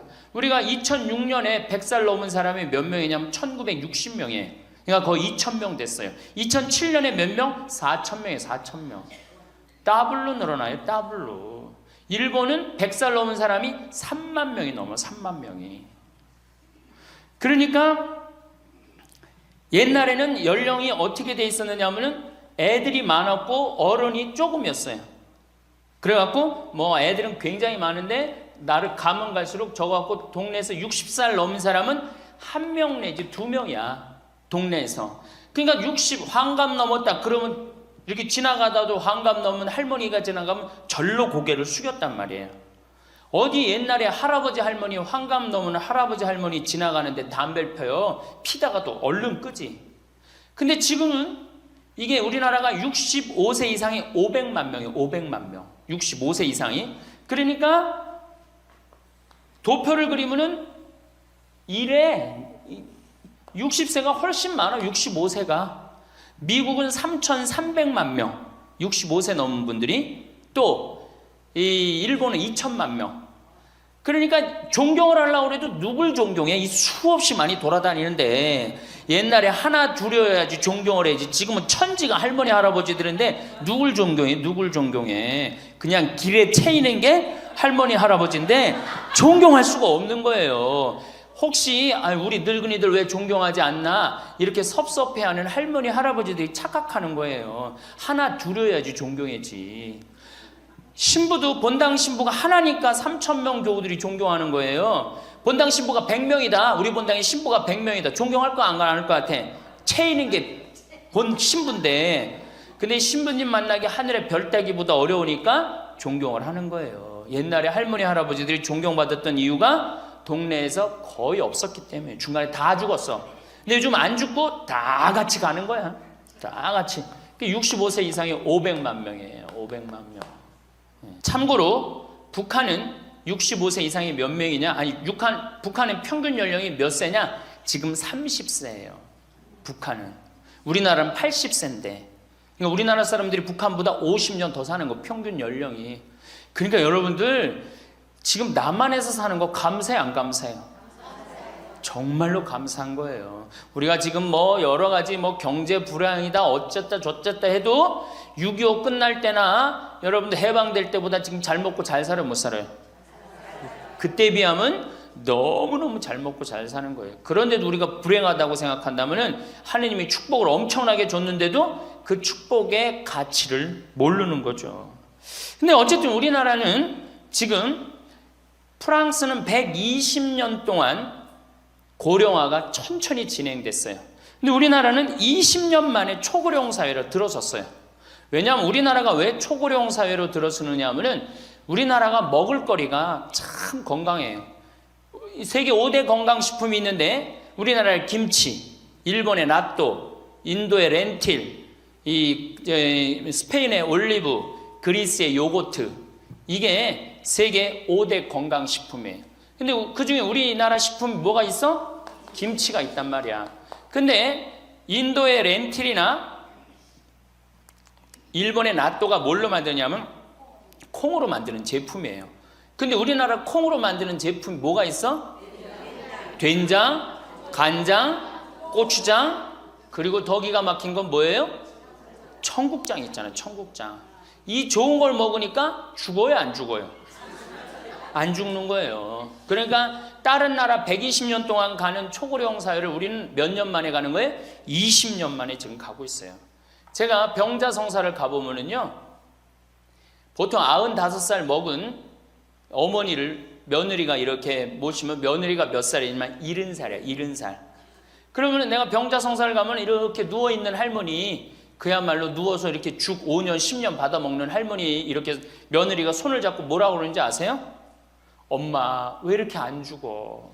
엄마가 빨리 죽어야지. 엄마도 덜 고생하고 나도 덜 고생하지. 그 보는 앞에서 죽으랜다니까요. 손잡고. 그리고 꼭 하는 말이 있어요.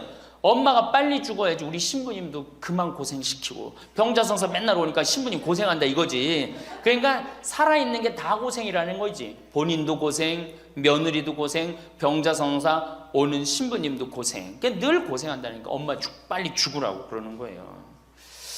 공자님께서 2500년 전에 뭐라고 그랬냐면은 너희는 부모의 나이를 꼭 기억해두라 그랬어요. 부모가 살 날이 얼마 남지 않았으니까. 그래갖고 내가 그 얘기를 듣고 부모님 나이를 기억하다가요, 요즘은 60 넘어서 기억하기 시작했는데 요즘 포기했어요. 헷갈려. 몇 살인지 78인지 79인지 왔다 갔다 해요. 아마 내가 이렇게 많은 분들 지금 어머니 나이 몇 살이냐면 헷갈리는 사람들 많더라고요. 83인지 4인지 왔다 갔다 하는 거죠. 쉬다 지쳐서 포기하는 거예요. 제가 능평성당에 그 봉송체를 갔는데 이 할머니를 92살서부터 봉송체를 다녔는데 이 할머니 기억력이 기가 막혀요. 전달 봉송체 온 날 정확하게 기억해요. 날짜 요일까지. 근데 이 할머니가 내가 할머니 몇 살이에요? 그러면은 89이래. 92인데도 89이래. 93때 가갖고 할머니 몇 살에 89이래. 95까지 제가 봉송체를 갔거든요. 그때도 물어보면 89이래. 왜 89이라고 그럴 것 같아요? 그렇게 기억력 좋은 할머니가. 미안한 거예요. 너무 오래 살으니까 누구한테 미안해? 자식들한테 미안한 거예요. 자식들한테. 그러니까 지금 이게 우리 현대의 가장 심각한 문제는 뭐예요? 이게 안 죽는 거야. 안 죽는 거. 그럼 왜 안 죽느냐?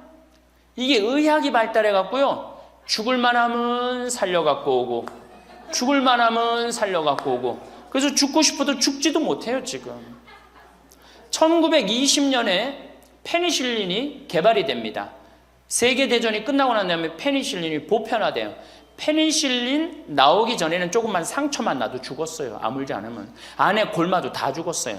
근데 페니실린 나오고 난 다음부터 어떻게? 상처 나도 안에 골마도 페니실린 한 방만 넣으면 다 낫는 거예요. 전염병이고 뭐고. 그러니까 이제 안 죽기 시작한 거예요. 또 MIT 공대 아이들이 20세기의 최고의 발명품을 뭘로 아느냐면 칫솔로 봐요. 칫솔. 20세기 최고의 발명품. 그러니까 칫솔 나오기 전에 옛날에 여기 할머니들, 동네 할머니들, 50된 할머니들 이빨이 몇 개나 남아 있었어요. 여기 하나, 그러고 뻥 뚫렸잖아요. 그렇죠? 그래갖고 그냥 옛날에 합죽이 굉장히 많았죠. 이빨이 없으니까. 그리고 왜 옛날에는 이빨이, 칫솔도 없었지만 왜 이빨이 이렇게 성하지 않았어요? 애를 7, 8, 10 놓으니 그거 애 놓으면서 힘쓰느냐고 잇몸 다 물러나고 이빨 빠지는 거예요. 근데 요즘 애도 안 놓지. 칫솔로 하지. 그러니까 이빨이 하나 둘이면은 50쯤 되면 이빨이 다 빠져요. 이빨이 하나 둘이면 어떻게 해요? 하나 둘이면 죽밖에 못 먹어요. 50살 넘어서 죽 먹기 시작하면은 아무리 죽 먹고 오래 살아도 10년 이상 못 버팁니다. 그 옛날에 환갑을 못 넘겼던 거예요. 근데 요즘 칫솔이 있어갖고 이빨이 온전한 할머니들 천지예요. 또 요즘은 의술이 발달해갖고 어떻게? 치과에 가갖고 틀니 다 해놓지. 또 이 해놓지. 요즘 또 임플란트까지 하지. 그러니까 이빨이 그냥 80이 돼도 다 튼튼한 거야. 이빨이 튼튼하니까 일주일에 한 번씩 고기를 꼭꼭 씹어 먹는 거예요. 죽 먹던 시대하고 고기 먹는 시대하고는 이건 틀리는 거예요. 매일 단백질을 공급해 주니까 죽어요, 안 죽어요? 안 죽는 거예요. 그래서 지금 어떻게? 굉장히 오래 사시는 거예요. 그리고 요즘 또 어떻게? 옛날에는 운동이 어딨어. 옛날에는 밭에 나가서 일하고 그냥 늘 힘들게 살았잖아요. 그러니까 옛날에는 맨날 나가서 고생하고 이빨 없지. 그러니까 어떻게? 그러니까 빨리 죽는 거예요. 근데 요즘은 건강식품 먹지, 운동하지, 헬스하지, 수영하지. 이게요, 이래서 얼마나 오래 사는지 몰라. 저 뒤에 계신 분들, 지금 40대, 50대 되신 분들 손 들어보세요.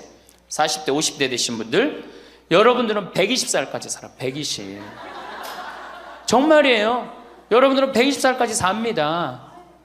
그러면 여러분들 지금 몇 년 남은 거야? 70년 남은 분들 많아요. 지금 자식이 문제가 아니라 누가 문제야? 여러분들이 문제예요. 지금 자식 걱정할 때가 아니에요. 지금 70년이면 작은 시간이에요? 70년이면 엄청나게 긴 시간이에요. 이 70년 동안 뭐하고 살 거냐? 이거 진짜 고민해야 돼요. 이렇게 오래 살 줄 모르고 노년에 대한 준비 안 하신 분들이, 이 노년에 대한 준비를 하신 분들은 과연 몇이나 되고, 노년을 준비 안 하신 분들은 얼마나 될까? 내가 보기엔 노년 제대로 준비한 사람들 10%도 안 돼요. 우리는 노년을 어떻게 준비하면 된다고 생각했어? 자식 하나 잘 키우면은 노년 준비 잘한다고 생각하고 있는 거예요. 근데 우리나라가 이 자식 교육의 맹목적이죠. 맹목적입니다. 이 세계에서 자식한테 이렇게 맹목적인 나라 없어요. 세계에서. 그러면은 우리 할머니들, 할아버지들이 왜 자식 교육을 맹목적으로 시켰느냐? 1900년도에 조선이 무너져 버려요. 그렇죠? 1900년도에 조선이 무너져 버려요. 그럼 조선 무너지기 전에 500년 동안 양반 상놈이 있었어. 그러니까 양반하고 상놈이 있었는데, 여기 계신 분들 뭐 다 지금 족보 있다고 그러죠? 나도 사실은 우리 집 족보 있다고 그러지만은 이게 얼마나 믿어야 될지 몰라. 왜냐하면은 조선시대 양반이 10%밖에 안 됐어요. 100명 중에 10명만 양반이었어요. 충청도가 10%, 경상도는 4%밖에 안 됐어요.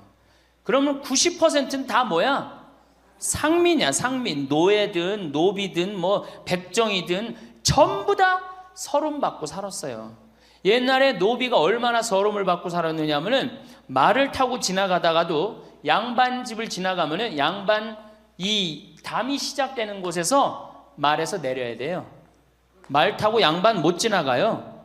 그러면은 말 타고 말을 끌고 가다가 양반 담이 끝나는 데서 다시 타고 갔어요. 만약에 그냥 말 타고 지나가다가 걸리면은 멍석마리로 맞았어요.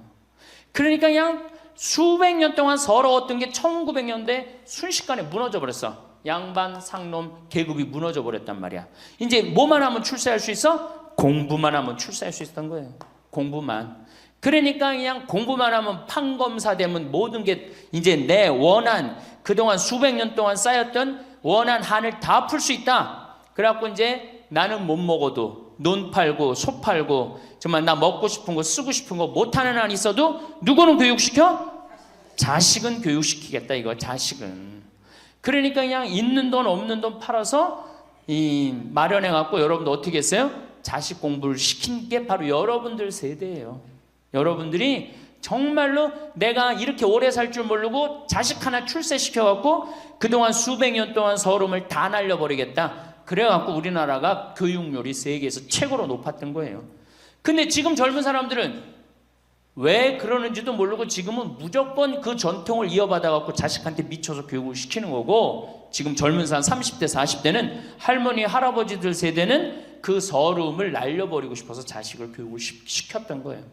그렇게 이렇게 있는 돈 없는 돈 다 들여갖고 자식을 출세를 시켰어. 출세를 시키면 호강할 줄 알았는데 자식이 출세하면은 호강합니까 안 합니까? 제가 이제까지 사목 경험에 의하면은 출세한 자식일수록 부모를 더 안 모십니다.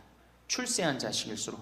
부모가 서울대학 뭐 연고대 정말 대학 졸업시켜갖고 내가 출세를 했어요. 그래갖고 집에 비데가 있어. 비데. 화장실에 가면 물 나오는 거 있죠? 비데도 있고 이태리 대리석도 있고. 집은 삐까번쩍하게 기가 막히게 했는데 늙은 우리 무식한 엄마는, 무식한 아버지는 그 집에 어울려요 안 어울려요? 그 집에 안 어울리는 거예요. 그러니까 안 어울리고 빨리 죽으면 차라리 다행인데 이게 안 어울리면서 죽지도 않고 그냥 그 집에서 귀신같이 왔다 갔다 한단 말이에요. 그러니까 자꾸 눈에 밟히는 거예요. 내가 평택에 있을 때 비닐하우스에서 사는 집이에요. 근데 이 집에 할머니 한 분이 사는데 파출부가 와서 밥을 해주는 거예요. 파출부가 밥 해주고 빨래 해주고 할머니 뒷바라지를 다 해주는 거예요. 그리고 집에 갈 때는 바깥에서 문을 잠고 가는 거예요. 신기한 거예요. 어떻게 저런 일이 벌어지느냐. 또 봉송체도, 성당 다녀오고 봉송체도 하고. 알고 봤더니 아들이 서울에서 100억대 재산가야. 집은 정말 으리으리한 집이야. 근데 그 무식한 할머니가 그 집에 어울려요 안 어울려요? 안 어울리는 거야. 그러니까 이건 그래도 그 자식이 양심은 있어갖고 엄마는 내다버릴 수는 없고, 그러니까 서울에서 평택에다가 비닐하우스를 줘갖고 파출부 하나 있어. 거기다 갖다 놓고 그냥 내다버릴 수는 없고 어떻게 그냥 그렇게 모시는 거예요. 그랬더니 내가 어느 노인대학에 오신 분들한테 이 강의를 했더니 할머니 한 분이 그런 얘기를, 안 버린 게 다행이다 그런 거예요. 그걸로 만족하는 거야. 안 버림을 당하는 것만 해도 다행이라고 그러는 거예요. 이게 기가 막힌 정말로 시대에 우리가 살고 있죠. 여기 우리 할머니 할아버지들, 내 자식이, 특히 아들 자식, 내가 이 아들에 대한 아주 그 혐오감이 있는데, 아들 자식 출세시키면은 내가 호강할 것 같죠? 가만히 생각해봐요. 아들을 기가 막히게 잘 키워서 서울대학 나왔어, 의사가 됐어, 판검사가 됐어. 그러면은 어떤 할머니가 그래요. 아들 자식 잘 키우면 잘 키울수록 여우 같은 년이 나타나서 낚아채 간다는 거예요. 아들 자식을 잘 키우면 잘 키울수록 여우 같은 년이 나타나서 낚아채 간다는 거예요. 근데 가만히 생각해보니까 그 말이 맞는 것 같아요. 왜? 아니 의사하고 판검사면은 이쁘고 귀하게 자란 집 딸이 낚아채 갈 거 아니야. 다 그렇게 결혼하지 않아요? 그럼 그걸 어떻게 해? 그냥 자식 뺏기는 거예요. 그래서 딸을 둘 놓으면 금메달, 아들 하나 딸 하나 놓으면 은메달, 아들만 둘 놓으면 목메달이에요. 그래서 아들만 둘 놓으면 목메달이에요. 여기 얼마 전에 굉장히 재미난 통계가 나왔어요. 아들은 늙은 부모를 54% 구박한대요. 아들은 늙은 부모를, 며느리가 14% 구박한대요. 딸이 11% 구박한대요. 그러니까 아들 하나 딸 하나 있으면 늙어서 구박을 얼마나 받아? 55% 구박 받는 거야. 그렇죠? 근데 아들만 둘이면 어떻게 되는 거야? 곱하기 2 하면 되는 거예요. 여기다가. 그럼 몇 퍼센트 구박 받아? 108% 구박 받는 거예요.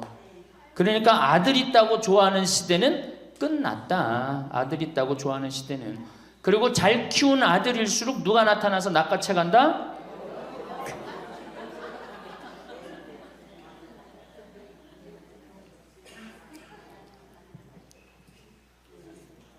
물론 아들이라고 다 불효자는 아니에요. 물론 제가 이렇게 목욕탕 이렇게 가보면은요, 정말 기가 막힌 아들을 많이 봐요. 80, 90 된 아버지를 60 된 아들이 모시고 와갖고 다 때 밀어드리고, 그 다음에 온탕에 들어갈 때도 손 한번 대보고 아버지 여기 괜찮다고 그러고, 끝나면 또 온몸에 로션 다 발라주고 이 옷 입혀가는 그런 자식들 참 많이 봐요. 기가 막힌 효자들도 있어요.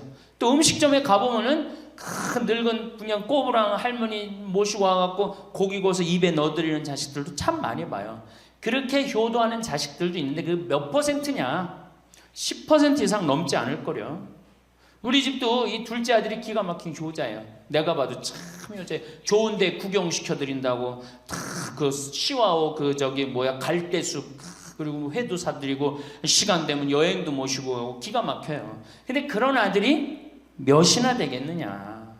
제가 보기에는 그렇게 많지 않아요. 황창현 신부님의 강의가 어떠셨나요? 저는 출세한 자식일수록 부모를 더 안 모신다는 이야기가 정말 충격적이었는데요. 100억 부자인 아들이 자신의 엄마를 비닐하우스에 살게 하면서 자식된 도리를 한다는 것이 고작 파출부를 보내주는 거라니 정말 이해가 되지 않았습니다. 그리고 황창현 신부님께서 말씀하신 이야기 중에 아들은 늙은 부모를 54% 구박하고 며느리는 14% 구박하고 딸이 11% 구박한다는 통계를 보니 나이 들어서 구박 안 받고 살려면 어떻게 해야 하나 고민해 봐야겠다는 생각이 들었습니다. 이럴 때 내 재산이라도 있으면 구박 안 받고 당당하게 살 수 있지 않을까 하는 생각도 들었습니다. 여러분은 자식에게 재산을 물려주는 것에 대해 어떻게 생각하시나요? 황창현 신부님께서는 자식한테 물려줄 생각하지 말아라고 합니다.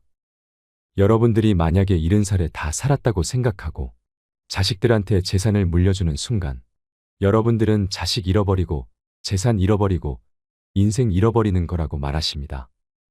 70살에 자식들한테 재산을 주면 자식이 계속 용돈 주고 찾아올 것 같은지 되묻습니다. 용돈도 안 주고 찾아오지도 않는 것이 현실이라고 하죠. 10월 2일 노인의 날에는 불효자 방지법이 발의가 됐다고 합니다. 불효자 방지법을 들어보셨나요? 불효자 방지법이 뭐냐 하면 내가 집도 주고 재산을 다 줬는데 자식이 용돈도 안 주고 찾아오지도 않으면 내가 준 재산, 내가 준 집을 다시 찾아올 수 있는 법입니다. 용돈도 안 주고 나를 책임지지도 않으니까 원래 내 재산이니까 내가 다시 갖고 올게 하는 것입니다.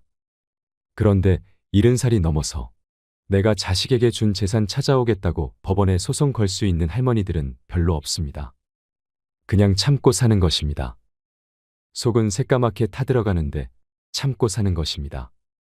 내가 자식을 어떻게 키워서 어떻게 성공시키고 어떻게 재산을 물려줬는데 나한테 이럴 수가 있느냐고 그렇게 땅을 치고 후회해도 소용없는 것입니다.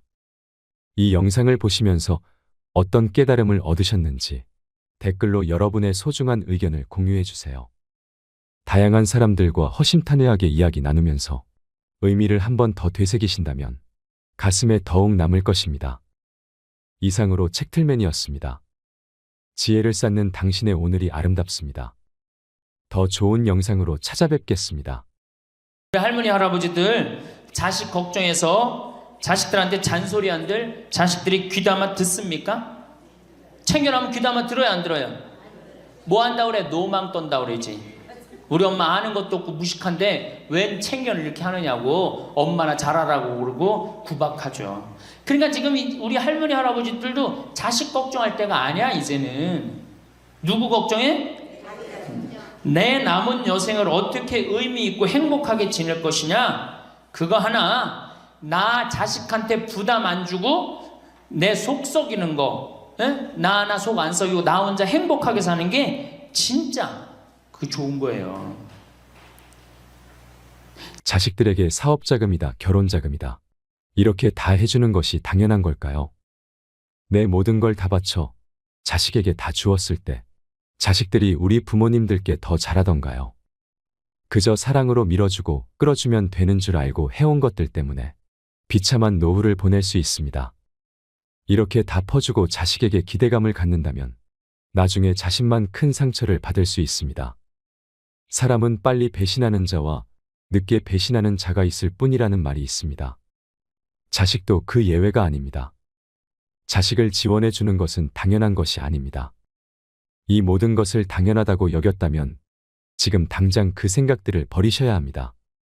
자식에게 금전적으로 지원해 주지 마세요. 아니, 평소부터 애초에 돈이 없다고 말하시는 편이 낫습니다. 철저하게 자신의 재산을 숨기세요. 이왕이면 자식이 어릴 때부터 숨기는 것이 좋습니다. 이미 말을 했다면 이건 내 노후 자금이니 내 노후 자금은 넘볼 생각하지 말라고 솔직하게 얘기하세요. 어릴 때부터 아들아 너는 이 집을 물려줄게. 딸아 너는 내가 가진 주식을 물려줄게와 같은 구두 약속도 절대 하지 말아야 합니다. 그러면 자식들은 그 말을 철석같이 믿고 열심히 살지 않다가 나중에 부모가 말을 바꾸기라도 한다면 부모를 원망하게 될 수도 있습니다. 재산을 알려주면 어쩔 수 없이 아무리 효자 효녀여도 그 돈을 의식하지 않을 수 없게 됩니다. 마치 그 돈이 이미 자기 거인 듯 뭔가 돈이 필요한 일이 있을 때 부모가 지원을 안 해주면 부모에게 서운하게 되는 것입니다. 모르는 게 약이라는 말이 있듯이 차라리 모르게 해야 합니다. 부모는 이미 자식이 자신의 재산이 얼마인지 알고 있는 이상 자식이 무언가를 하겠다고 했을 때 금전적인 지원을 안 해주기가 힘든 상황이 생길 수 있습니다. 행여 자식이 서운해할까 또 돈을 지원해주고 이런 악순환에 빠지다 결국 자식에게 내 노후 자금까지 갖다 바치는 상황에 놓이게 되는 것입니다. 이렇게 부모가 이것저것 해주다 보면 절대 한 번으로 안 끝나고 계속되게 됩니다. 또한 그렇게 어려서부터 받는 것에만 익숙해진 자녀들은 부모에게 계속 받으며 살려고 할 것입니다. 부모에게 손 벌리는 것이 가장 쉽고 편한 게 되어 버렸기 때문입니다. 황창현 신부님께서는 우리나라 부모들이 잘못하고 있다고 합니다. 자식을 잘못 키우고 있다고 합니다. 너무 맹목적인 사랑을 하면서 그게 교육인 줄 잘못 알고 있다고 하지요. 자식이 인생을 살아가면서 힘든 것도 배우고 즐거운 것도 배우고 보람도 느껴야 되는데 공부만 잘하면 돼. 공부만 잘하면 돼 하면서 잘하다 보니 자기만 알고 잘한 놈이 된다고 합니다. 이렇게 이기적으로 잘한 놈이 이타적으로 살 확률은 아주 적습니다. 황창현 신부님의 행복 특강을 통해 자식을 망치는 부모가 되지 않으려면 어떻게 해야 하는지, 혼자서도 행복하게 잘 살려면 어떻게 해야 하는지를 생각해보는 시간이 되시길 바랍니다. 영상이 마음에 드신다면 구독과 좋아요 부탁드리겠습니다. 그리고 내 곁에 소중한 이들에게 이 영상을 공유해주세요. 제가 비산동에서 보좌 신부할 때 고해성사 들어보면 맨 자식 욕하는 할머니들 천지였어요. 맨. 우리나라가 자식에게 이 사교육비로 쏟아붓는 돈이 세계 1등입니다. OECD 국가 경제개발협력기구 국가 중에 1등이에요. 1등.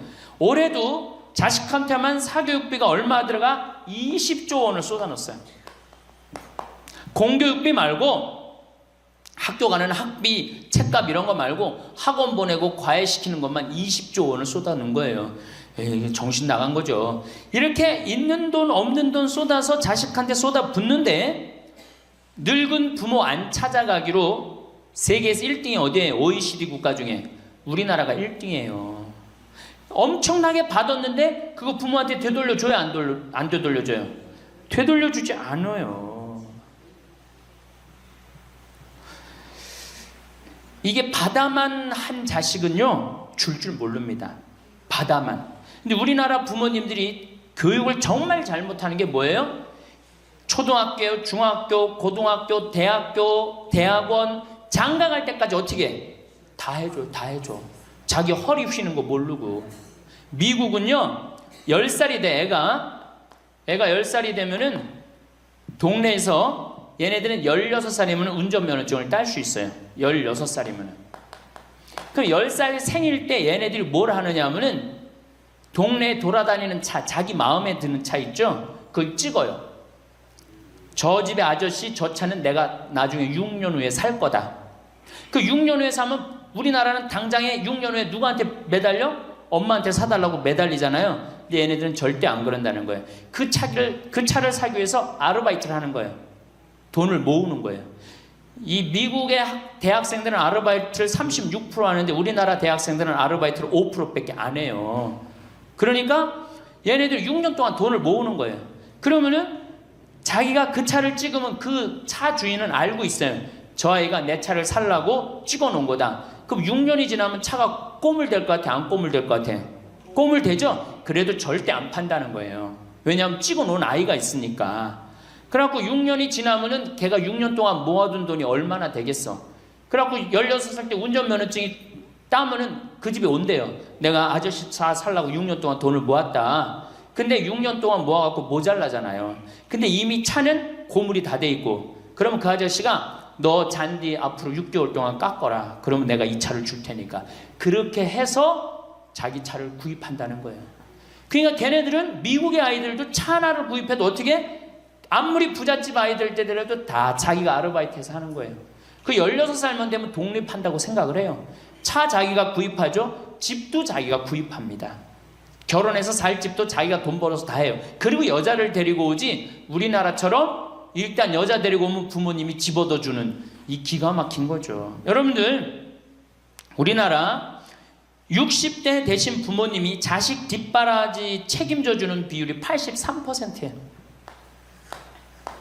그러니까 대부분의 할머니 할아버지들이 60이 돼도 누구 뒷바라지 해주느냐고 허리가 휘어? 자식들 뒷바라지 안 하고 허리가 휘는 거예요. 우리 집에 캐나다 원어민 선생님, 수원에 있는 중학교 영어 원어민 선생님이 일주일 동안 우리 집에 와서 농사를 배웠어요. 그런데 이름이 디아나라고 그러는 여선생님인데, 내가 그 친구랑 이렇게 얘기를 하는데 한국에 오니까 너무너무 이상하대요. 뭐가 이상하냐고 그러니까 애들이 학원 다니는 것도 이상하지만은 고등학교, 대학교 결혼할 때까지 부모가 돈 다 대주는 게 이상하다는 거예요. 자기네 캐나다가 우리나라보다 훨씬 잘 살아요. 자기네 나라는 고등학교 졸업하면은 부모님 이제까지 키운 거 고생했다. 그리고 그 다음에 다 자기네들 알아서 독립한대요. 부모님 그동안 하드워크 열심히 일했다 이거예요. 근데 그 늙은 부모님한테 붙어갖고 부모님 괴롭히면 안 된다 이거죠. 근데 우리나라는 그런 생각 해요, 안 해요? 마지막까지 다 뺏어 먹는 거지. 그리고 이제 늙으면은 귀찮다고 내다 버리고. 제가 평택에 있을 때 정말로 그 신문에도 보도가 꽤 됐던 거예요. 그 안양에서 사글세 집을 하나 얻은 거예요, 사람들이. 그래갖고 미리 짐부터 붙인다고 그랬는데 짐이 하나 왔어. 큰 짐이 왔는데 짐을 짐이 왔는데 뭐 사람도 없고 그러는데 그 짐 안에서 이상한 소리가 나갖고 열어보니까 할머니를 그 안에다 넣고 붙인 거예요. 할머니를. 그래갖고 아니 도대체 어떻게 된 거냐? 자식이 누구냐? 이름을 밝히질 않는 거예요. 자기 아들이 공무원이거든. 그러니까 밝히지 않는 거. 자, 그 자식 생각한다고. 그거는 여러분들 자식 교육이 아니에요. 그런 자식 살아서 뭐 할 건데. 그런 자식 키워서 뭐 할 건데. 그러니까 우리나라는 이게 자식한테 너무 맹목적인 사랑을 하면서 그게 교육인 줄 알고 있는 거예요. 자기가 인생을 살아가면서 힘든 것도 배우고 즐거운 것도 배우고 보람도 느껴야 되는데 너는 뭐만 잘하면 돼? 공부만 잘하면 돼. 공부만 잘하면 돼. 그러니까 자기만 알고 자란 놈이죠. 그러니까 이기적으로 자란 놈이 이타적으로 살 것 같아요? 절대 못 삽니다. 우리 어렸을 때는 어머니가 부침개를 했어. 그럼 어떻게 해요? 이 집에도 갖다 줘라, 저 집에도 갖다 줘라. 그러면서 동네 돌아다니면서 이 갖다 주는 재미, 그러면서 나누는 것도 배우잖아요. 요즘 애들이 그런 애들이 어디 있어요? 아파트 문 닫으면 끝인데. 그렇게 자라는 애들이 남을 생각할 것 같아요? 어떻게 해서든지 4배만 채우면 되는 걸로 자란지. 저는 요즘 텔레비전에서 우리나라 지금 정책 결정할 때 너무 답답한 결정들이 굉장히 많이 나와요. 어떻게 저런 결정을 할까? 국민들 생각을 하는 걸까? 안 하는 걸까? 그런데 그 결정하는 애들이 다 누구야? 초등학교 때 공부 잘하고 중학교, 중고등학교 공부 1, 2등 하고 서울대학 가고 행정고시, 외무고시 이런 거 다 합격한 애들이 결정한 거예요. 자기만 알고 자란 애가 결정하는 거예요. 내가 하버드대나 몇몇 대학에 들어가는 그 활동 그것도 써준 적이 있는데 그 들어가는 애들, 걔네들은 뭘 제일 중요하게 여겨요? 봉사활동. 사회봉사활동을 얼마나 잘했느냐. 그러니까 1년, 2년 세계로 돌아다니면서 봉사활동하는 거예요. 근데 우리는 봉사활동도 다 어떻게? 다 거짓말로 꾸며갖고 들어가는 거예요. 예. 여기 그렇게 써달라고 오는 사람들도 많아요. 예. 그리고 봉사활동 오겠다고 그러고도 약속 어기는 사람들도 많아요. 정말로 그렇게 해갖고 자식을 키우면은 뭐 할 건데요? 83%가 60세에 책임을 지는데 70세에 돼갖고는 몇 퍼센트가 책임지느냐 하면은 64%가 자식을 책임져요. 70이 됐는데도. 그런데 일본은 9%, 70이 돼갖고 자식 책임지는 부모는 9%예요. 홍콩이 11%. 그러니까 우리나라 50% 할머니 할아버지들은 늙어 죽을 때까지 누구한테 뒷바라지 하다 죽어요? 자식 뒷바라지 하다 죽어는 이걸 문서 없는 노비라고 그래요. 문서 없는 노비야. 완전히 죽을 때까지 노예야, 노예. 그러니까 그렇게 하시면은 안 됩니다. 이제 여러분들 인생을 사셔야 돼. 자, 효도가 사라진 시대예요. 이제는 부모가 애절해야지 효도를 하지. 부모가 내가 부모가 없으면 내가 정말로 이게 안 되겠구나 이래야 되는데 지금 내가 50, 60이 됐는데도 부모가 살아있어 안 살아있어요? 50, 60이 돼도 부모가 살아있어요. 내 몸 하나 건사하기 힘든데 누구까지 책임져? 80, 90된 어제 여기 어제 성당에서 교육을 받으러 왔는데 자기 부모 살아있는 분 손들어 보니까 많더라고요. 몇 살이냐니까 100살이래. 100살. 그래갖고 자식들이 어떻게 됐냐고 그러니까 자식들이 먼저 죽었대요. 너무 오래 살으니까 자식 앞세우는 할머니들도 굉장히 많아요. 100살. 100살이래요. 요즘 90 넘는 거는 아주 쉬운 일이에요. 웬만해야지 효도할 거 아니야. 먼저 죽는데, 모시다가 먼저 죽는데. 조선시대만 하더라도 부모님을 그저 10년만 정성스럽게 모시면 부모님이 알아서 돌아가 주셨어요. 알아서 돌아가 주셨어요. 그런데 요즘 부모님들은 20년을 모셔도 30년을 모셔도 돌아갈 생각을 안 하는 거예요. 100살을 산다면 거의 50년을 모셔야 되는 거예요. 그러니까 자식들이 부모 모시다 지치는 거예요. 자식들이 부모 모시다 지치는 거예요. 김병에 효자 없다는 말뿐만 아니라 오래 사시는 늙은 부모님한테도 효자 없게 되어 있습니다. 생각해 보십시오. 내 나이가 70이 다 됐는데도 내 몸 하나 건사하기도 힘든데 100살 된 부모님 모시는 거 쉬운 일이 아닌 거예요. 제일 좋은 건 뭐예요? 내가 늙어 죽을 때까지 자식한테 의지하지 않고 살다가 돌아가실 때는 꼴까닥 죽어버리는 거야. 돌아가실 때는. 그러니까 지금 자식하고 같이 붙어서 산다 이런 생각 꿈도 꾸지 마시고 그냥 나 혼자 살다가 어떻게 죽을 때 꼴까닥 죽으면 되는 거. 죽을 때 신부님 그래도 자식이 내 임종은 봐야 되지 않느냐. 임종은요 부모님 조선시대에 또 그 전에 한 평균 연령 37세 40세 때 자기 부모님 돌아가시는 거 못 보면 한이 됐어요. 그렇죠? 근데 지금 임종 볼 필요 없어요. 볼 만큼 봤어. 아주 지겹게 봤어. 뭐 임종까지 봐요. 그냥 주무시다가 꼴까닥 돌아가시는 게 제일 좋으신 거예요. 이 꼴까닥 돌아가시는 방법은 내가 이제 네 번째 시간에 알려드리도록 하겠습니다. 신부님 어떻게 꼴까닥 돌아가는 방법이 있습니까? 방법이 있어요. 꼴까닥 죽는 방법이 있어요. 우리 옛날에 뭐라 그래? 요즘 뭐라 그래? 9988이라고 그러죠?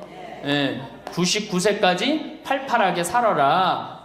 이 방법이 있어요. 이건 제가 이제 말씀을 드릴 거예요. 환갑, 진갑 다 찾아 먹네. 그러면 진짜 오래 살았다는 얘기죠.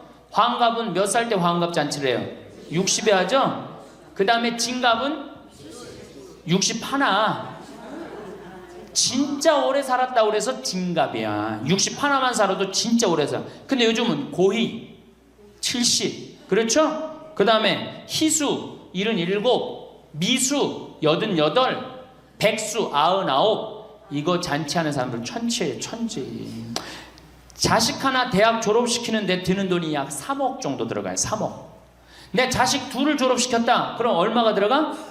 6억이 들어가. 6억. 셋을 졸업시켰다. 9억이 들어가. 9억. 그럼 늙어서 내가 정말로 풍요롭게 쓰는데 돈이 얼마 정도면 필요하냐면 5억에서 10억 정도예요. 그러니까 내가 자식 대학만 안 보내면 어떻게? 내가 풍요롭게 쓸 수 있는 거예요. 저 뒤에 계신 젊은 분들 대학 보낼 생각하지 마세요. 여러분들 우리나라가 고등학교 졸업해갖고 대학교 들어가는 게 83%가 고등학교 졸업하는 아이들이 대학 가요. 우리나라보다 훨씬 잘 사는 일본이 고등학교 졸업하고 대학 얼마 들어가? 50% 들어가요. 그 다음 유럽이 대학 졸업하고 30% 들어가요. 우리나라는 고등학교 졸업하면 아무나 진짜 공부하기 싫은 놈이나 꼴통이나 문제 일으키는 놈 아니면 다 대학 가는 거야. 다 대학 가요. 일본은 할 만한 놈만 가는 거예요. 일본은. 유럽은 진짜 똑똑한 놈만 가는 거예요. 그래서 독일은 대학 졸업하면 문패에다 대학 졸업했다는 표시를 써놔요. 그만큼 대학 졸업하는 게 힘든 거예요. 근데 우리는 아무나 대학 졸업 다 해요. 아무나. 그 좋은 대학 가면 몰라. 머리는 완전히 그냥 정말로 돌머리인데 그냥 무슨 지방 제3대학 4대학 나왔고 취직을 해요. 올해 여러분들 100명 졸업한 중에 취직 몇 명 했어? 3.8명 했어. 3.8명. 96명이 취직을 안 하고 놀고 있어요. 대학원 졸업했겠다. 손에 기름 묻히긴 싫겠다. 엄마 아버지 등 뜯어먹고 살고 있는 거예요. 아까 얘기했잖아. 83%가 60이 돼도 자식 책임진다고. 대학 졸업하고 취직을 해야지 자기 구실을 할 거 아니야. 차라리 대학 졸업하고 취직도 못할 양이라면 어떻게 하는 게 좋아요? 안 보내고 그 돈 모아갖고 애 가게 차려주는 게 훨씬 낫지. 아니면 그 돈 모아갖고 나 노후 대책 드는 게 훨씬 낫지. 우리나라의 대학을 때려 부시지 않으면 경쟁력이 없어요. 때려 부셔야 돼요. 유럽보다 대학이 10배가 많아요. 10배가. 유럽보다 대학이. 근데 그 대학이 경쟁력이 있느냐? 55개 국가 중에 경쟁력이 53개 3등이에요. 우리나라 대학이. 그러니까 다 미쳐있는 거야. 내가 보기에는 다 미쳐있는 거야. 그냥 제발 좀 정신 좀 차리세요. 저 뒤에 계신 분들. 앞으로 몇 년 남아있어요? 70년 남아있어요. 있는 돈 없는 돈 자식한테 쏟아낼 게 아니에요. 우리 할머니 할아버지들 자식 걱정해서 자식들한테 잔소리한들 자식들이 귀담아 듣습니까? 챙겨나면 귀담아 들어야 안 들어요? 뭐 한다 그래? 노망 떤다 그러지. 우리 엄마 아는 것도 없고 무식한데 웬 챙겨를 이렇게 하느냐고 엄마나 잘하라고 그러고 구박하죠. 그러니까 지금 우리 할머니 할아버지들도 자식 걱정할 때가 아니야. 이제는 누구 걱정해? 내 남은 여생을 어떻게 의미 있고 행복하게 지낼 것이냐. 그거 하나. 나 자식한테 부담 안 주고 내 속 썩이는 거, 나 속 안 썩이고 나 혼자 행복하게 사는 게 진짜 그 좋은 거예요. 제가 외국 여행 다녀보니까 선진국에서 돈 쓰는 사람들은 다 할머니 할아버지들이에요. 백화점에서 양장 사 입고 양복 사 입는 분들 다 누구야? 할머니 할아버지들이에요. 내가 뭐 프랑스 파리 쌍젤리제 거리, 그 다음에 이탈리아 나보나 광장 이런 데 다 다녀보잖아요. 밤에 누구만 돌아다녀요? 할머니 할아버지들만 돌아다녀요. 거기서 다 팔짱 끼고 나와서 와인 마시고 맥주 한 잔 마시고 그리고 들어가세요. 우리나라 명동 밤거리에 누구만 돌아다녀요? 젊은 애들만 돌아다니죠? 할머니는 그 시간에 뭐해? 뒷방에 쥐처럼 웅크리고 있는 거예요. 정말로. 그래갖고 명동에 나가면 할머니들 할아버지도 구경할 수 없는데 탑골 공원에 가보면 할머니들이 거기서 뭐하고 비둘기하고 놀고 있잖아. 놀아주는 사람도 없으니까 비둘기하고 놀아주고 있는 거예요. 제발 그러지 마시고 가지고 있는 거 쓰고 돌아가세요. 쓰고. 그리고 제발 다니세요. 그리고 우리 할머니들 지금 오늘 1박 2일 이렇게 나와주는 거 이거 며느리한테 굉장히 좋은 거예요. 나 며느리랑 산다 한번 손 들어봐. 며느리랑 사는 분은 가능한 한 집에서 자꾸 나가주는 게 좋은 거예요. 하루라도 집을 비워주는 게 며느리가 좋은. 생각해봐. 30년 40년 시어머니하고 같이 산다고 생각을 해봐요. 아침부터 저녁까지 그냥 얼굴 마주보고 산다고 생각해봐. 얼마나 힘들어. 귀 있을 때마다 뭐 해주는 게 좋아? 나가주는 게 좋은 거예요. 그러니까 가능한 한 나가 돌아다니고, 예? 아침에 해 뜨면 집에 나와갖고 해 지면 집에 이제 들어가는 거, 그게 좋은 거예요. 그래갖고 청승맞게 탑골공원 그런 데 가면 안 되고 이런 데, 그냥 노인대학, 우리 천주교가 진짜 잘하는 게 뭔지 아세요? 노인대학이에요. 노인대학. 이거 정말로 천주교 진짜 잘하는 것 중에 하나예요. 우리나라 경제가 왜 안 돌아가는 줄 아세요? 할머니 할아버지들이 돈을 안 써서 경제가 안 돌아가는 거예요. 할머니 할아버지들이 돈을 안 써서 경제가 안 돌아가는 거 생각을 해봐. 옛날에는 할머니 할아버지들이 조금밖에 없었잖아요. 쓰면 얼마나 써, 이 할머니 할아버지들이. 애들이 돈 썼잖아요. 근데 지금은 어때? 이렇단 말이야. 이 500만 명이 돈을 안 쓴단 말이야. 돈을 왜 안 써? 돈을 왜 안 쓰냐면은 내가 가지고 있는 집 이거 누구한테 물려주려고 안 쓰는 거야? 자식한테 물려주려고 안 쓰는 거야. 이거 은행에다 맡기고 이거 쓰면은 우리나라 경제 돌아갈 것 같아? 안 돌아갈 것 같아요? 팍팍 돌아갑니다. 팍팍. 할머니들이 여행도 많이 다니고 옷도 많이 사고 맛있는 것도 많이 사고 사 먹고 그러면 경제 팍팍 돌아가. 아 근데 이 500만 명이 돈을 깔고 뒷방에 딱 그냥 눌러 앉아서 안 쓰네. 그러니까 경제가 안 돌아가는 거예요.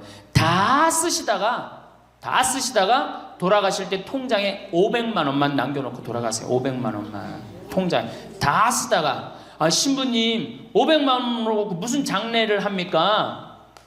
부주금 들어오잖아. 부주금. 이 부주금 갖고도 싸우는 사람 많아요. 네가 더 갔느냐 내가 더 갔느냐 그리고 싸우고 앉아 있다고. 세상에 부모 돌아가셨는데 부주금 갖고 그래갖고 형제끼리 싸워갖고 죽고 그러는 경우도 많아요. 얼마나 이게 우리나라가 지금 정말 불행한 거예요. 다 쓰다가 통장에 얼마만 남기고 죽어? 500만 원만 남기고 죽을 때 어떻게 죽어? 꼴까닥 죽어버리란 말이야. 다 쓰다가 통장에 500만 원만 남으면 꼴까닥 죽게 돼 있어요. 근데 안 쓰고 뒷방에 들어 앉으면 10년 20년 벽에 똥치라고 사는 거예요.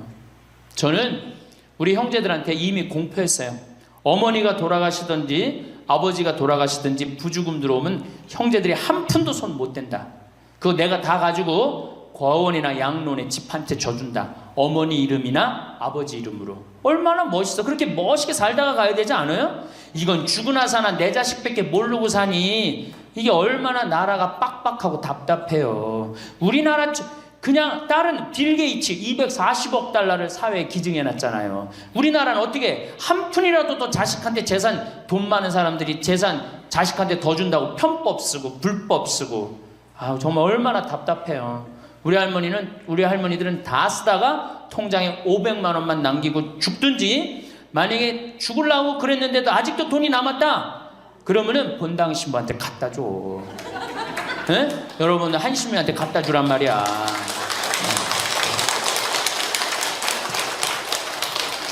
박수 치는 거 보니까 갖다 줄 의사가 있나 본데? 제발 자식한테 주는 게 절대 훌륭하게 사는 게 아니에요. 자식들은 지가 알아서 살고 나는 마지막에 이제 하느님한테 빌려 썼으니 하느님의 영광을 위해서 가난하고 어려운 이웃을 위해서 희사하고 가는 거예요. 그렇게 살아야지 우리나라가 복지국가가 되고 선진국가가 되는 거예요. 부자 부모가 돌아가면은 국가 재산의 반은, 본인의 재산의 반은 국가가 갖고 와. 써보지도 못하고 나머지 반은 네가 더 갔느냐 내가 더 갔느냐 형제끼리 싸워갖고 원수가 돼갖고 서로 만나지도 않아요. 만나지도 않아요. 근데 가난한 집 부모가 돌아가면은 이제 우리 부모 돌아갔으니까 우리밖에 안 남았다. 서로 나눠 가질 것도 없으니까 싸우지도 않고 어떻게 우애가 더 좋아진단 말이에요. 그걸 누가 만들어? 여러분들이 결정하는 거예요. 지금 아까 물어보니까 뭐 4억 5억 아파트 한 채 뭐 4억 5억. 야, 그 돈 남겨놓으면 자식이 좋아할 것 같아요? 서로 원수됩니다. 원수돼요. 그러니까 다 쓰다 돌아가세요. 냉면 먹고 싶으면 큰아들이 사줄래나 둘째 아들이 사줄래나 막내딸이 사줄래나 여름 내내 기다렸는데 한 놈도 와서 안 사줘. 그 억울해 안 억울해? 아니 냉면이 얼마나 한다고 5,000원이면 사 먹잖아요. 그럼 내 돈 주고 내가 가서 사 먹으면 되는 거를 큰아들이 사줄래나 둘째 아들이 사줄래나 막내딸이 사줄래나 그걸 기다려. 그렇게 청승을 떨고 살아요. 내가 가서 내가 사 먹으면 되는 걸. 근데 평생 나를 위해서 써봤어, 안 써봤어? 이젠 써보세요. 나를 위해서 쓰는 연습을 하세요. 그래야지 나라 경제가 돌아가는 거예요. 나무는 뿌리가 썩으면은, 나무는 튼튼하지 못해요. 열매는 맺을 수가 없어요. 근데 우리나라는 지금 뿌리 썩어요, 안 썩어요? 노인이라는 뿌리, 부모라는 뿌리가 썩잖아요. 그럼 나무가 튼튼하겠어요? 열매가 튼튼하겠어요? 이 열매들 내가 보기에는 요즘 중고등학교 젊은 애들 다 썩었다고 표현하면 좀 과할지 모르지만 내가 보기엔 96%는 대학까지 졸업하고도 놀고 앉아 있어요.